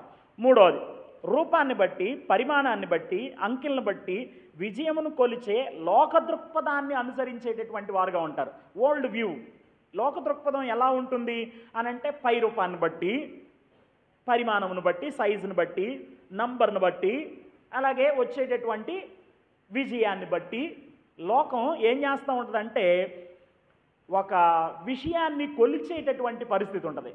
ఎక్స్పోజిటరీ ప్రీచింగ్ అది కాదు. తర్వాత ఉపదేశించడం కంటే ఎక్కువగా వినోదపరచడం. వాక్యం చెప్పడం కంటే చాలామంది ఎక్కువగా ఏం చేస్తూ ఉంటారంటే వినోదపరచడానికి, అంటే బాగా ఎంటర్టైన్మెంట్ చేయడం కొరకై ఎక్కువ ప్రాధాన్యతనిచ్చేటటువంటి వారుగా ఉంటారు. కావాలంటే మీరు గమనించండి, ఎవరైనా ఒక స్పీకర్ బాగా విట్టి సెయింగ్స్తో అంటే జోక్స్ చెప్తూ కాలయాపన చేస్తూ 2 గంటల సమయం చెప్పినా కూర్చొని ఎంతసేపు అయినా కదలకుండా వింటారు. కానీ ఒక వాక్య సందేశం చెప్పేటటువంటి బోధకుడు వాక్యాన్ని వివరిస్తూ ఉంటే మాత్రం 1 గంట అయిపోయిన తర్వాత వివిధ రకాలైనటువంటి సౌండ్స్ వస్తూ ఉంటాయి అన్నమాట. ఇంకెప్పుడు ముగిస్తాడా అన్నట్టు. నేను ఒక ప్రీచర్ని ఎరుగుదును, పేరు చెప్పను, చచ్చిపోయాడులే, వాళ్ళది విజయవాడ. అసలు ఎక్కడికి వెళ్ళినా ఎంత రాత్రి అయినా సరే ఒక్కళ్ళని కూడా నిద్రపోనికుండా వాక్యం చెబుతాడు. అదే ఏదో చెప్తాడు వాక్యం అని నేను అనొద్దు, నిలబడి చెబుతాడు ఏదో. అర్ధరాత్రి అయిన కూర్చొని వింటారు. ఒక స్థలంలో నేను నిజంగా అండి ఆ రోజు ఆ, ఒక ఒక మీటింగ్కి వెళ్ళా. 2 రోజులు మీటింగ్ జరిగింది. అయితే ఆ మీటింగ్లో ఆ నైట్ ఇద్దరు స్పీకర్లు. ఆ ఇద్దరు స్పీకర్లు ఒక ఆయన ప్రసంగం అయిపోయిన తర్వాత అప్పటికే 10:30 అయింది. నైట్ 10:30 అయింది. నైట్ 10:30 అయిన తర్వాత పలానా ఆయన వస్తున్నాడు అని ఊదర కొడుతున్నారు. వచ్చేసాడు, దగ్గరికి వచ్చాడు, అక్కడికి వచ్చాడు, ఇక్కడికి వచ్చాడని చెప్తా ఉన్నారనమాట. అలా చెప్పే క్రమంలో అసలు నేను గమనిస్తూ ఉన్నాను, ఒక్కళ్ళు కూడా కదలట్లా. ఆయన వచ్చే వరకు అలాగే వెయిట్ చేస్తున్నారు. వస్తున్నాడు, అదిగో వస్తున్నాడు, ఇదిగో వస్తున్నాడు అని వచ్చేసరికి ఎంత టైం అయిందంటే 11:30 అయింది. ఈ గంట సేపు ఎవరికైనా ఒకరికి వాక్యం చెప్పడానికి అవకాశం ఇస్తే చక్కగా ఓ మంచి సందేశం చెప్పేవాళ్ళు. ఏం చేశారు? పాటలు పాడారు. ఏం చేశారు? ప్రకటనలు చేశారు. ఏం చేశారు? ఆరాధనలు చేశారు. ఆరాధనలు పిచ్చి ఎక్కువైంది కదా, ఆరాధనలు చేశారు. 11:30కి ఆయన దిగాడు. మరి ఆయన దిగిన తర్వాత మళ్ళీ ఆయన పరిచయం చేసి మైక్ ఇచ్చేసరికి ఇంకో 10 నిమిషాలు. కరెక్ట్గా ఆయనకి టైం ఇచ్చేసరికి 11:12 అయిందండి. 1:30 దాకా వాక్యం చెప్పాడు. ఒక్కళ్ళు కూడా నిద్రపోలేదు. ఇంతకీ ఏం చెప్పాడు?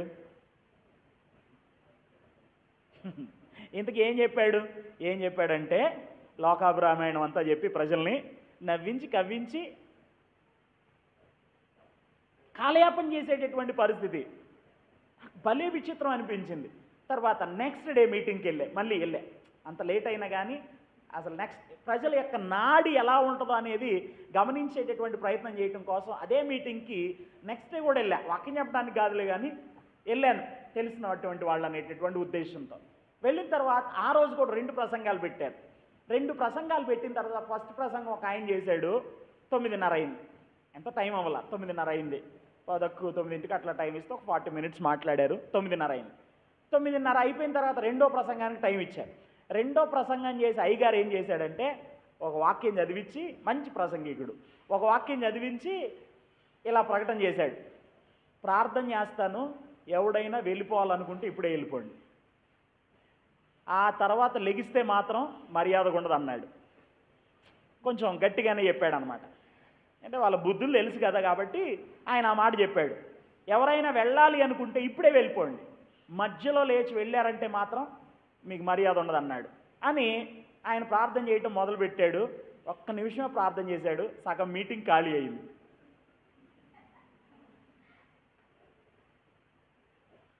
టు మై సర్ప్రైజ్, నా ఆశ్చర్యం, నిజంగా నేను ఎంత ఆశ్చర్యపోయానండి. ముందు రోజు రాత్రి ఏమో 1:30 అయినా సరే ఒక్కళ్ళు కూడా కదలకుండా కూర్చున్నారు. ఆ తర్వాత రోజు మీటింగ్లో ఒక వాక్య సేవకుడు వచ్చి ఒక మంచి వాక్య సందేశాన్ని చెప్పడానికి ప్రార్థనాపూర్వకంగా నాకు తెలుసు ఆ స్పీకరు ఒక సందేశం చెప్పడానికి కనీసం 5-6 గంటలు ప్రార్థన చేసుకుంటాడు. 5-6 గంటలు ప్రార్థన చేసుకుంటాడు. ప్రతిరోజు ప్రార్థన. నాకు ఆశ్చర్యం అనిపించింది, ఈయన ఇంత ప్రార్థన ఎలా చేయగలుగుతున్నాడని. కానీ ఆయన నిలబడి ఎవరైనా వెళ్ళిపోవాలనుకుంటే ఇప్పుడే వెళ్ళిపోండి, మధ్యలో వెళ్తే మాత్రం బాగోదని అంటే సగం మీటింగ్ ఖాళీ అయిపోయింది. అంటే ఇప్పుడు ప్రజలు దేనికి ఎక్కువ ప్రాధాన్యతనిస్తున్నారు చెప్పండి? ఎంటర్టైన్మెంట్కి ప్రాధాన్యతనిస్తున్నారు. ప్రజల యొక్క నాడిని గ్రహించినటువంటి కొంతమంది సోకాల్డ్ ప్రీచర్స్ కాదు, బోధకులుగా పిలువబడుతున్నారు అంతే. వీళ్ళందరూ కూడా ఏం చేస్తున్నారంటే ప్రజల్ని వినోదపరిచేటటువంటి ప్రయత్నాలు చేస్తూ ఉన్నారు. ఒక పాస్టర్ గారు నాతో ఇలా అన్నారు, ఇంత రాత్రిగాడ అంత గట్టిగా చెబితే ఎవరు వింటారండి అంటే ఎట్లా చెప్పాలండి? కాస్త నవ్వించి కవ్వించి పాటలు పాడి, ఆహా నాకు చేత కాదులే అని చెప్పా. ఏం చేద్దాం? చేతగాని మనం ఏడ చేద్దాం? ఆయన రాసుకుంటాడు పేపర్లో, ఈ వాక్యం దగ్గర ఏ జోక్ చెప్పాలి. భలే సిద్ధపాటు అనిపించదు అప్పుడప్పుడు నాకు. వినోదపరచడం వివరణాత్మకమైనటువంటి బోధనా విధానం కాదు. తర్వాత ఆరోగ్యమును, ధనమును, లౌకిక అభివృద్ధిని వాగ్దానం చేయుట, ప్రాస్పెరిటీ గాస్పల్. యేసు ప్రభు దగ్గరికి వస్తే నీకు ఆరోగ్యం వచ్చింది, యేసు ప్రభు దగ్గరికి వస్తే నీ అప్పులన్నీ పోతాయి, యేసు ప్రభు దగ్గరికి వస్తే నీ దరిద్రం అంతా పోయింది, నువ్వు వందనాలు ఎక్కుతూ. ఆయన రాజకీయ నాయకులు వాగ్దానాలు చేస్తుంటారు చూడండి. రాజకీయ నాయకులు ఎలక్షన్ అప్పుడు వాగ్దానం చేస్తుంటారు, తప్పు వాగ్దానాలు చేస్తుంటారు, ఫాల్స్ ప్రామిసెస్ చేస్తూ ఉంటారు. ఆ ఫాల్స్ ప్రామిస్లు ఎంత నిజమో వీళ్ళు చెప్పే మాటలు కూడా అంతే నిజం అనుకోవాలి. ఇక అర్థమైందండి? ఆరోగ్యమును, ధనమును మరియు లౌకికాభివృద్ధిని వాగ్దానం చేయుట ప్రాస్పెరిటీ గాస్పల్ని చెప్పేవాళ్ళు ఎక్కువైపోయారు. తర్వాత యేసుక్రీస్తు మరియు క్రైస్తవ్యాన్ని గురించి తప్పుగాను అసంపూర్ణంగాను చిత్రీకరించి చెప్పుట, ఇలా చెప్పేవాళ్ళు కూడా ఉంటారా? ఉన్నారు. ప్రభువుని గురించి సంపూర్ణంగా చెప్పరు, సగం సగం చెబుతూ ఉంటారు. అద్భుతమైన రీతిలో ఆయన చిత్రీకరించరు. పౌలు గారు గలతీ సంఘానికి ఉత్తరాన్ని రాస్తూ, ఓ అవివేకులైన గలతీలారా, సిలువ వేయబడిన వాడైనట్టుగా యేసుక్రీస్తు మీ కన్నుల ఎదుట ప్రదర్శింపబడిన కదా, మీరింత అవివేకులైతిరా, మొదట ఆత్మానుసారంగా ఆరంభించి ఇప్పుడు శరీరానుసారంగా పరిపూర్ణులవుదురా అన్నాడు. సిలువ వేయబడిన వాడైనట్టుగా అంటే పౌలు గారు గలతీయ ప్రాంతాలకు వెళ్ళి యేసుక్రీస్తు ప్రభువుని గురించినటువంటి స్వార్థను ప్రకటిస్తూ ఉంటే అక్కడ ఉన్నటువంటి వాళ్ళకి ఎలా అర్థమైందంట? వాళ్ళ ముందే యేసు ప్రభు సిలువ వేయబడ్డాడా అన్నంతగా చిత్రీకరించాడంట. ఈరోజు అట్లా చెప్పేవాళ్ళు ఎక్కడ కనపడుతున్నారండి? కాలయాపన కబుర్లు చెప్పేటటువంటి వాళ్ళు తప్ప, అసంపూర్ణంగా యేసుక్రీస్తు ప్రభువుని గురించి చెప్పడం తప్ప, సంపూర్ణంగా ఆయన్ని గూర్చి, ఆయన సిలువ త్యాగాన్ని గురించి ప్రజలకు అర్థమయ్యేటట్లు చెప్పేటటువంటి వాళ్ళు ఎక్కడున్నారు? ఇది ఎక్స్పోజిటరీ ప్రీచింగ్ కాదు. నెక్స్ట్, ఆత్మీయ సమస్యలకు బైబిల్ పరమైన పరిష్కారములు కాని వాటిని సూచించుట. లౌకిక మనస్తత్వ శాస్త్రం వల్లే సైకాలజీ చెప్పేవాళ్ళు ఉంటారు, కొంతమంది సైకాలజీ చెప్పేటటువంటి వాళ్ళు ఉంటారు. అన్న ఇది ఎడిట్లో తీసేయండి, తర్వాత పెట్టేటప్పుడు మీరు కాకూడదు. అర్థమైందండి? అర్థమైందా? సో విన్నపములు, డంబపు ప్రదర్శన, తెలివైన ఉపన్యాసము ద్వారా స్పందనను వక్రముగా మార్చుట. ప్రజలు సరైన రీతిలో స్పందించాలి. నెగిటివ్గా, వక్రంగా స్పందించేటటువంటి పరిస్థితి ఏర్పడితే దానికి కారణం మన ఎమోషనల్ బ్లాక్మెయిలింగ్ అని జ్ఞాపకం పెట్టుకోవాల్సినటువంటి అవసరం ఉన్నది. నెక్స్ట్, ఒప్పుకోలు మరియు తిరిగి జన్మించడం అక్కర్లేదని కేవలం విచారపడటం మరియు సంస్కరణ చాలని సూచించుట. వాక్యాన్ని బోధించేటప్పుడు ఒక వ్యక్తి తిరిగి జన్మించిన అనుభవంలోనికి రావాలి, ఒప్పింపబడేటటువంటి పరిస్థితుల్లోనికి రావాలి. కొంతమంది ఎంత భయంకరమైనటువంటి విధానంలో మాట్లాడతారు అని అంటే, విచారపడితే చాలు, సంస్కరణ వస్తే చాలు. అసలు సంస్కరణ అనేది ఏ విధంగా వస్తుందనే గ్రహింపు మాత్రం ఉండదు, కానీ సంస్కరణ వస్తే చాలు, ఏడిస్తే చాలు, విచారపడితే చాలు అని చెప్పి మాట్లాడేటటువంటి బోధకులైనటువంటి వారు కూడా లేకపోలేదు. అది వివరణాత్మకమైనటువంటి ప్రసంగం కాదు. ఒకరోజు దావీదు అంటాడు, నేను నా పాపమును ఒప్పుకొనుచున్నాను, విచారపడుచున్నా నా పాపమును గురించి, అలాగే నా పాపమును గురించి ఒప్పుకొనుచున్నాను అన్నాడు. విచారపడటం, ఒప్పుకోవడం రెండు జరగాలి. విచారపడితే సరిపోదు. విచారపడటం అనేది పశ్చాత్తాపం కాదు. అర్థమైనా? న్యాయాధిపతుల గ్రంథం 2వ అధ్యాయాన్ని మీరు గమనిస్తే ప్రజలు ఒక స్థలంలో విపరీతంగా ఏడ్చారు.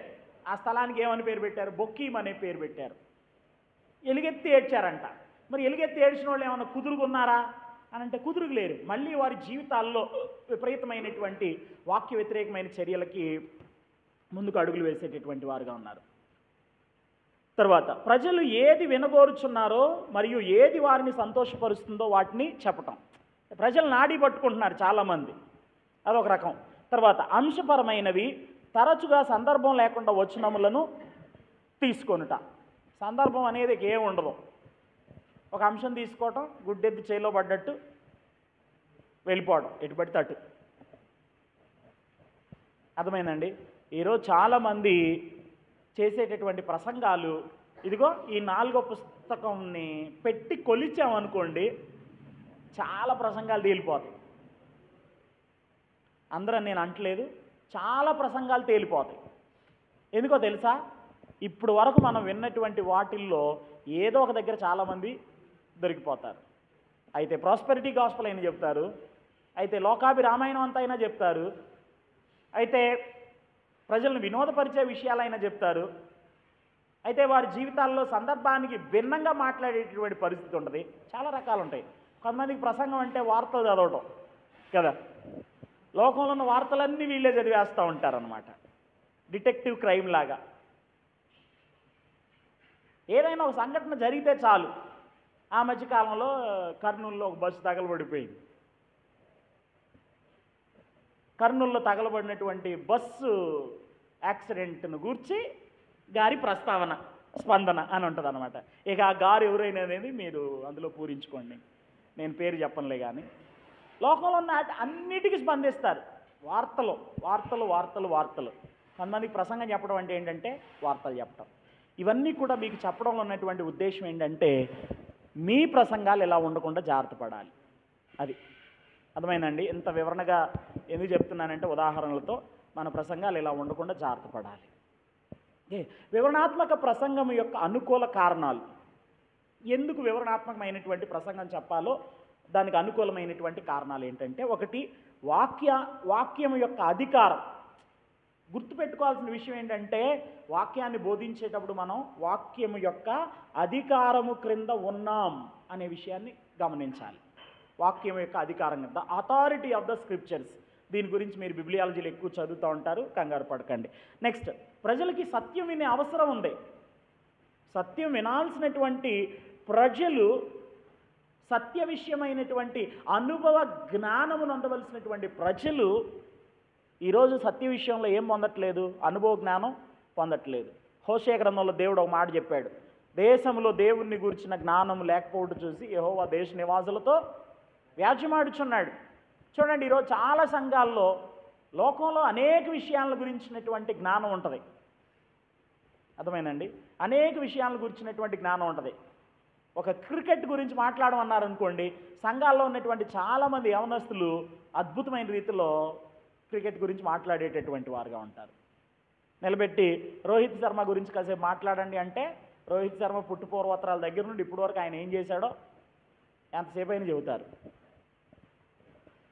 రాజకీయ సంబంధమైనటువంటి విషయాన్ని గురించి మాట్లాడడం అంటే అసలు లొడలొడలొడలో వాగేసేటటువంటి వారు చాలామంది ఉంటారు. ఏదైనా చెప్తారు, ఆ ఊర్లో అట్టు జరిగింది, ఈ ఊర్లో ఇట్టు జరిగింది, భవిష్యత్తులో ఏం జరగబోతుంది, ఆయన గెలిస్తే ఇదే ఎలా అయింది, ఈయన గెలిస్తే ఎలా అయింది అని ఏమంటారు, వీళ్ళు ముందుగానే పసిగడతారు. ప్రిడిక్షన్సా ఏమంటారు, ప్రిడిక్షన్స్ కాదు, వాళ్ళు ఏమంటారు, ఎనాలిసిస్ ఇస్తూ ఉంటారు. రాజకీయ సంబంధమైనటువంటి విశ్లేషణ, కరెక్ట్ పదం వచ్చి, విశ్లేషిస్తూ ఉంటారన్నమాట. ఒక రాజకీయ నాయకుడి గురించి మాట్లాడడం అంటే అద్భుతంగా మాట్లాడతారు. ఒక సినిమా గురించి మాట్లాడడం అంటే సంఘాల్లో ఉన్న విశ్వాసులు ఎంతమంది సినిమాల గురించి మాట్లాడరు? దొరికితే దొంగలం అనుకుంటారులే కానీ దొరికిపోతాం అనే ఉద్దేశంతో మాట్లాడరు. కానీ ఏం కొత్త సినిమా వచ్చింది ఈ మధ్యకాలంలో అని అంటే ఆ కొత్త సినిమా పేరు దగ్గర నుండి మొదలుపెట్టి శుభం కార్డు పడే అంతవరకు కూడా మామూలు వివరణ ఎవరో. కావాలంటే మీరు కాపురలు అయినటువంటి వారు టెస్ట్ చేయండి, ఊరికే టెస్ట్ చేయాలని. అంటే మీరు వాళ్ళ ఆలోచన విధానంలోకి వెళ్ళి ఏందో ఈ మధ్యన ఏదో కొత్త సినిమా ఒకటి వచ్చిందంట కదా, ఏంటి దాని గురించి అసలు విషయం ఏంటి అని అంటే ఫస్ట్ చెప్పడానికి సంశయిస్తారు. కానీ మీరు కొంచెం వాళ్ళని రాబట్టాలనేటటువంటి ఉద్దేశంతో ఏం లేదులే ఊరికే పోస్టర్లు కనపడతా ఉంటే తెలుసుకుందామని చూసా, తెలుసుకుందామని అడిగానులే అని అంటే కనుక మీరు కొంచెం వాళ్ళకి అవకాశం ఇచ్చి చూడండి, అల్లుకు పోకపోతే అప్పుడు నన్ను అడగండి. లేదా సంఘాల్లో ఉన్న దేవుని పిల్లలు అని పిలువబడుతున్నటువంటి యవనస్తులైనటువంటి వారికి సినిమాలను గురించినటువంటి అవగాహన లేదా? ఉందంటారా లేదంటారా? మాట్లాడాలి. ఉందంటారా లేదా? డెఫినెట్గా ఉంది. బాహుబలి గురించి చెప్పండి అంటే వీడు పెద్ద బాహుబలి అయిపోతాడు దాన్ని చెప్పడానికి. సినిమాల గురించిన జ్ఞానం ఉంది, రాజకీయ సంబంధమైనటువంటి జ్ఞానం ఉంది, ఆ తర్వాత లోకంలో జరిగే విషయాల మీద ఎంతో పట్టు సాధించేటటువంటి పరిస్థితి ఉంది. ఇంకా వాళ్ళకి సంబంధించిన తెలిసినటువంటి ఒక మంచి ఏమంటారు సామాజికవేత్తను గురించి, అంబేద్కర్ గారి గురించి చెప్పండి అంటే ఎన్ని విషయాలు ఏం చెబుతారు? అయ్యా దేవుడు ప్రేమ కలిగిన వాడు, కాసేపు దేవుని ప్రేమ గురించి వివరించి. మాకేమొచ్చండి, తెగ సిగ్గుపడిపోతూ ఉంటారు. మరి ఏమొచ్చురా నీకు? ఇంతకాలం నుండి దేవుని సన్నిధిలో ప్రార్థనకు వస్తున్నావు కదా, ఏమొచ్చు నీకంటే ఏమీ రాదు, శూన్యం. వాక్య జ్ఞానం అనేది చాలామంది జీవితాల్లో కనబడట్లేదు. ఇది అన్ని చోట్ల అండి, నేనేం దీనికి అతీతం కాదు. అన్ని చోట్ల ఉండేటటువంటి ప్రజలు ఇలాగే ఉన్నారు. వాక్య జ్ఞానం అనేది కనబడట్లేదు. కారణం ఏంటంటే నేర్చుకోవాలనేటటువంటి తపన ప్రజల జీవితాల్లో లేదు. వాళ్ళకి సత్యం వినేటటువంటి అవసరత ఉన్నది అని మనం గ్రహించినప్పుడు మనం చేసేటటువంటి పని ఏంటంటే వాక్యాన్ని వివరణాత్మకంగా బోధించడం కొరకైనటువంటి ప్రయత్నాలు చేసేటటువంటి వారంగా ఉంటాం. నెక్స్ట్, ప్రజల్ని మార్చుటకు మరియు కనువిప్పు కలిగించే శక్తి వాక్యానికి ఉంది. కానీ మన మాటలు అలా చేయవు. మన మాటలు ప్రజలకు ఏ మాత్రం కూడా ప్రయోజనం చేకూర్చు. నా మాటల వల్ల ఒకడు మారాడు అంటే అంతకంటే పోసుకోలు మాటలు ఇంకొకటి లేదు. అర్థమైందా? అంటే మా జిల్లా భాష ఉపయోగిస్తుందని ఏమనుకోమాకండి. అంతకంటే దరిద్రపు మాట ఇంకొకటి లేదు. నా మాటల వల్ల మారాడంటే నీ మాటల వల్ల ఎవరు మారరు. దేవుని మాటలు ఒక వ్యక్తిని ఏం చేస్తాయి అంటే పరివర్తనలోనికి నడిపించేటటువంటి పరిస్థితి ఉంటుంది. ఎందుకంటే దేవుని వాక్యానికి శక్తి ఉంది. మీ ఆత్మలను రక్షించుటకు శక్తి కలిగినటువంటి వాక్యమును సాత్వికంతో ఏం చేయాలి? అంగీకరించండి అని ఉంది వాక్యంలో. కనుక మన మాటలకి శక్తి లేదు, దేవుని మాటలకి శక్తి ఉంది. నెక్స్ట్, ప్రజల నిజ సమస్యలను తీరుస్తుంది. పరిశుద్ధ గ్రంథంలోని పుస్తకాల ద్వారా వివరణాత్మకమైన బోధన ప్రజలకు కొంత సమయంలో దేవుని యొక్క సంపూర్ణ ఆలోచనను బోధిస్తుంది.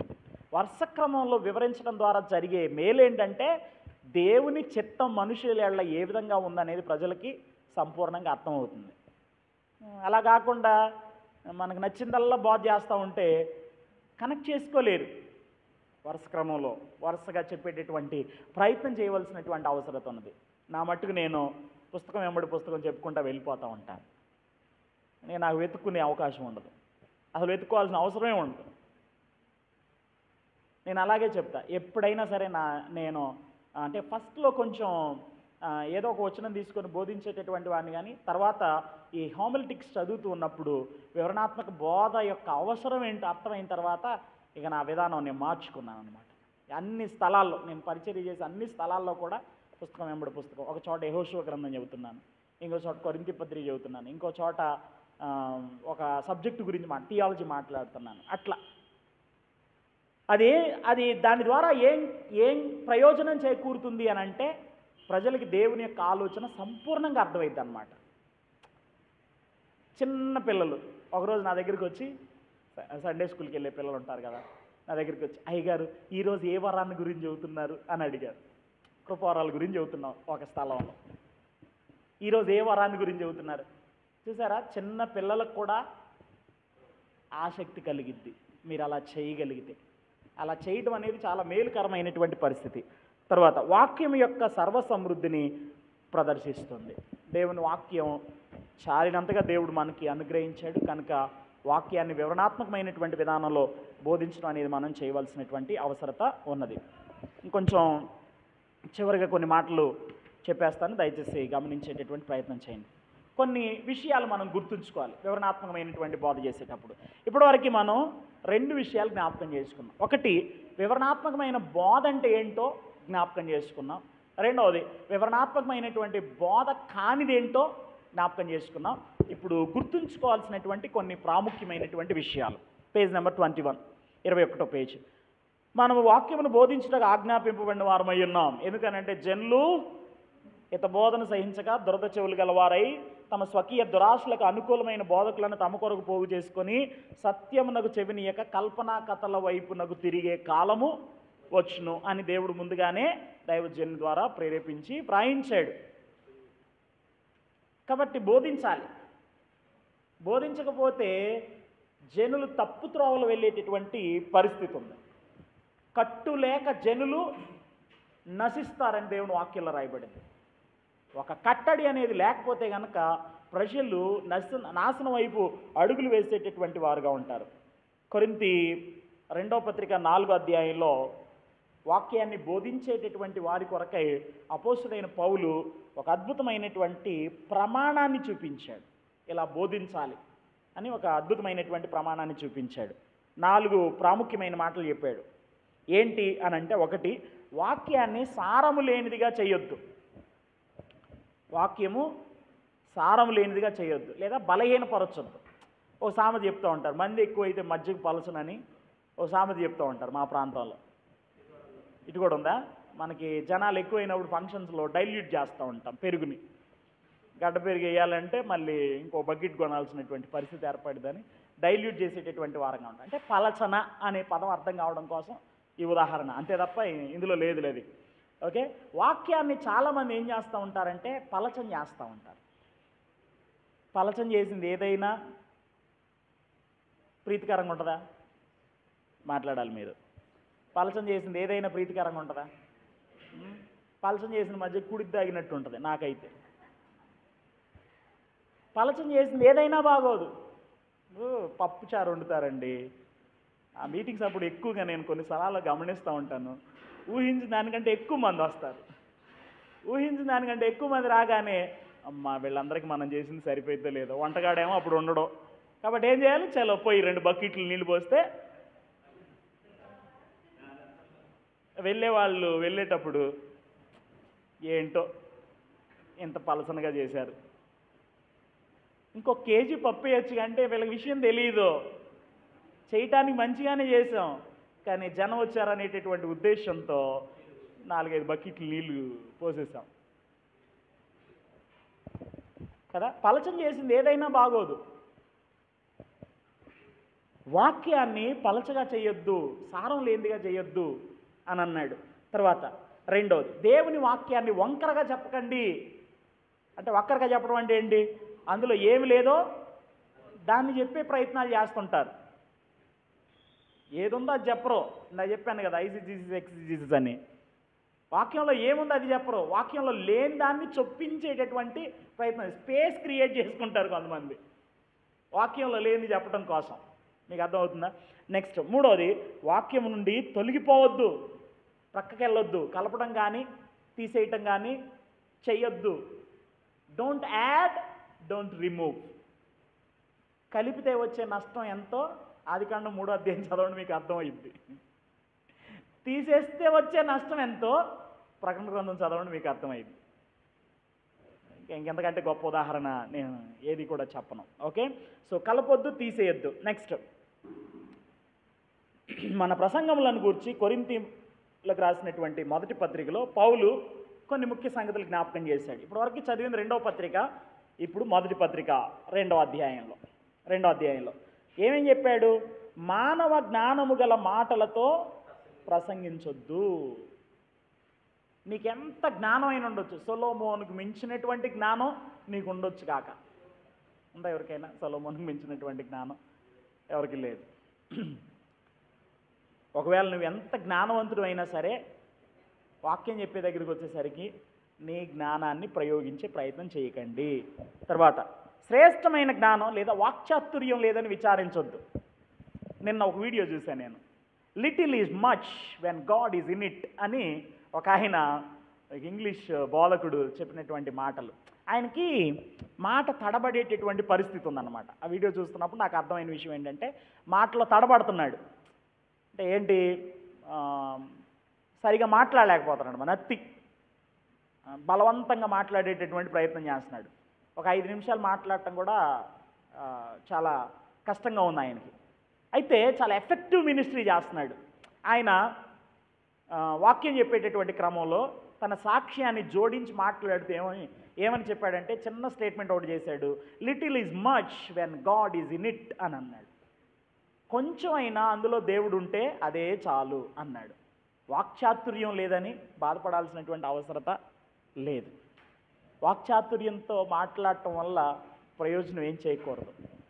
వాక్చాతుర్యం కలిగిన వారు చాలామంది ఉన్నారు, చాతుర్యంతో చతురతతో మాట్లాడేటటువంటి వారు చాలామంది ఉంటారు. బట్ వాక్యం దగ్గరికి వచ్చేసరికి అలా విచారించాల్సినటువంటి అవసరం లేదు. నీ నోరు తెరుము, నేను దాన్ని బాగుగా నింపేదని అన్నాడు. సబ్మిట్ యువర్ సెల్ఫ్ అంటూ గాడ్. దేవునికి నిన్ను నీవు లోపరుచుకోగలిగితే కనుక కావాల్సినటువంటి మాటలన్నింటినీ కూడా దేవుడే అందించేటటువంటి దేవుడై ఉన్నాడు. కొంచెమే చెప్పానని బాధపడాల్సిన పని లేదు. అబ్బా, ఆయన 2 గంటలు ప్రసంగం చేశాడు, నాకు నిలబడితే కనీసం 20 నిమిషాలు కూడా రావట్లేదు, ఏం బాధపడాల్సిన పని లేదు. ఓ దైవచండి ఇలా అన్నాడు, ఒక ప్రసంగం సిద్ధపడటానికంట ఆయనకి అంటే ఒక 8 పేజీలు నోట్స్ రాయటానికి 8 గంటలు పట్టిద్దంట. ప్రసంగాన్ని బాగా సిద్ధపాటు కలిగినటువంటి ప్రసంగం రాయటం కోసం 8 పేజీలు రాయడానికి 8 గంటలు టైం పడితే ఆ ప్రసంగం చెప్పడానికి 20 నిమిషాలు టైం అయిపోయింది. 20 నిమిషాలు అయిపోయిందంట. ఆయన ఏదైతే చెప్పాలనుకుంటున్నాడో అది 20 నిమిషాల్లో అయిపోతుంది. అంతా హోమిలిటిక్స్లో మేము చదువుకున్నటువంటి విషయాలు అన్నమాట. 20 నిమిషాల్లో అయిపోయింది 8 పేజీల నోట్స్ అంతా. కానీ మనం రాసేది హాఫ్ పేజీ కూడా ఉండదు, కానీ మాట్లాడటం మాత్రం ఎన్ని గంటలు ఉంటుంది? 2 గంటలు ఉంటుందా? గొప్ప ప్రసంగికులండి ఆయనకంటే మీరు. శ్రేష్టమైన జ్ఞానం లేక వాక్చాతుర్యం లేదని విచారించవద్దు. నెక్స్ట్, దేవుణ్ణి గురించిన సాక్ష్యాన్ని ప్రకటించండి. యేసుక్రీస్తు మరియు ఆయన శిలువ మీద కేంద్రీకరించండి. నీవు నీ బలహీనతలను గుర్తెరిగి వినయంతో భయంతో ప్రసంగించే దేవుని వాక్యం అని గుర్తించదు. జ్ఞానయుక్తమైన మరియు బలవంతపరిచే మాటల మీద ఆధారపడకుండా జాగ్రత్త పడు. నీ మాటల మీద కాక దేవుని వాక్యం మీద ఆధారపడి విశ్వాసం ద్వారా పరిశుద్ధాత్మ తన శక్తిని ప్రదర్శించుటకు అవకాశమును. ప్రసంగికుని మాటలను బట్టి కాక దేవుని వాక్యాన్ని బట్టి ప్రజలు సంతృప్తి చెందాలి. People must be satisfied with word, not words of us. మన మాటలను బట్టి ప్రజలు సాటిస్ఫై అవ్వద్దు. దేవుని వాక్యాన్ని బట్టి ప్రజలు సాటిస్ఫై అయ్యేటటువంటి వారుగా ఉండాలి. నేను ఇలా అనుకుంటా, ఎప్పుడు కూడా ఏ స్పీకర్ వచ్చినా సరే ఆసక్తి కలిగి ప్రజలు దేవుని సన్నిధిలో పాల్గొని వాక్యం వినాలి. అలా సిద్ధపరచాలనుకున్నా, ప్రయత్నాలు చేస్తూనే ఉన్నా. దేవుడు కృప చూపుతున్నాడు. కాబట్టి వాళ్ళు వచ్చినప్పుడు బాగుంటుంది, వీళ్ళు వచ్చినప్పుడు బాగోదు అనేటటువంటి తలంపు చాలా మట్టుకి రిమూవ్ చేయగలిగేటటువంటి ప్రయత్నం చేశాను.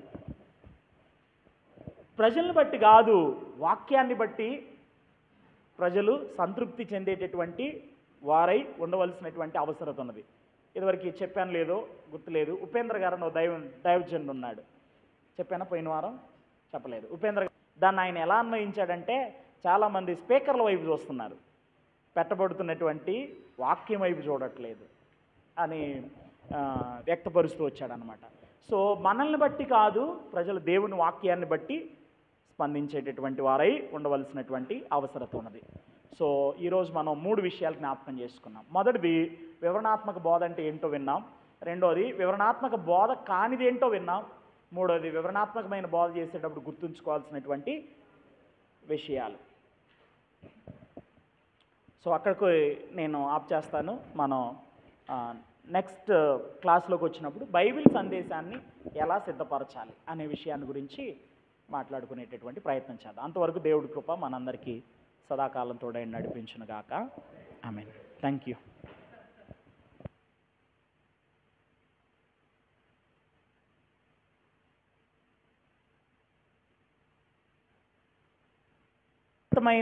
లేదా బలవంతపరిచేటటువంటి మాటల మీద ఆధారపడదు. సహజంగా మనకి జ్ఞానం, లౌకికమైనటువంటి జ్ఞానం ఉంటుంది.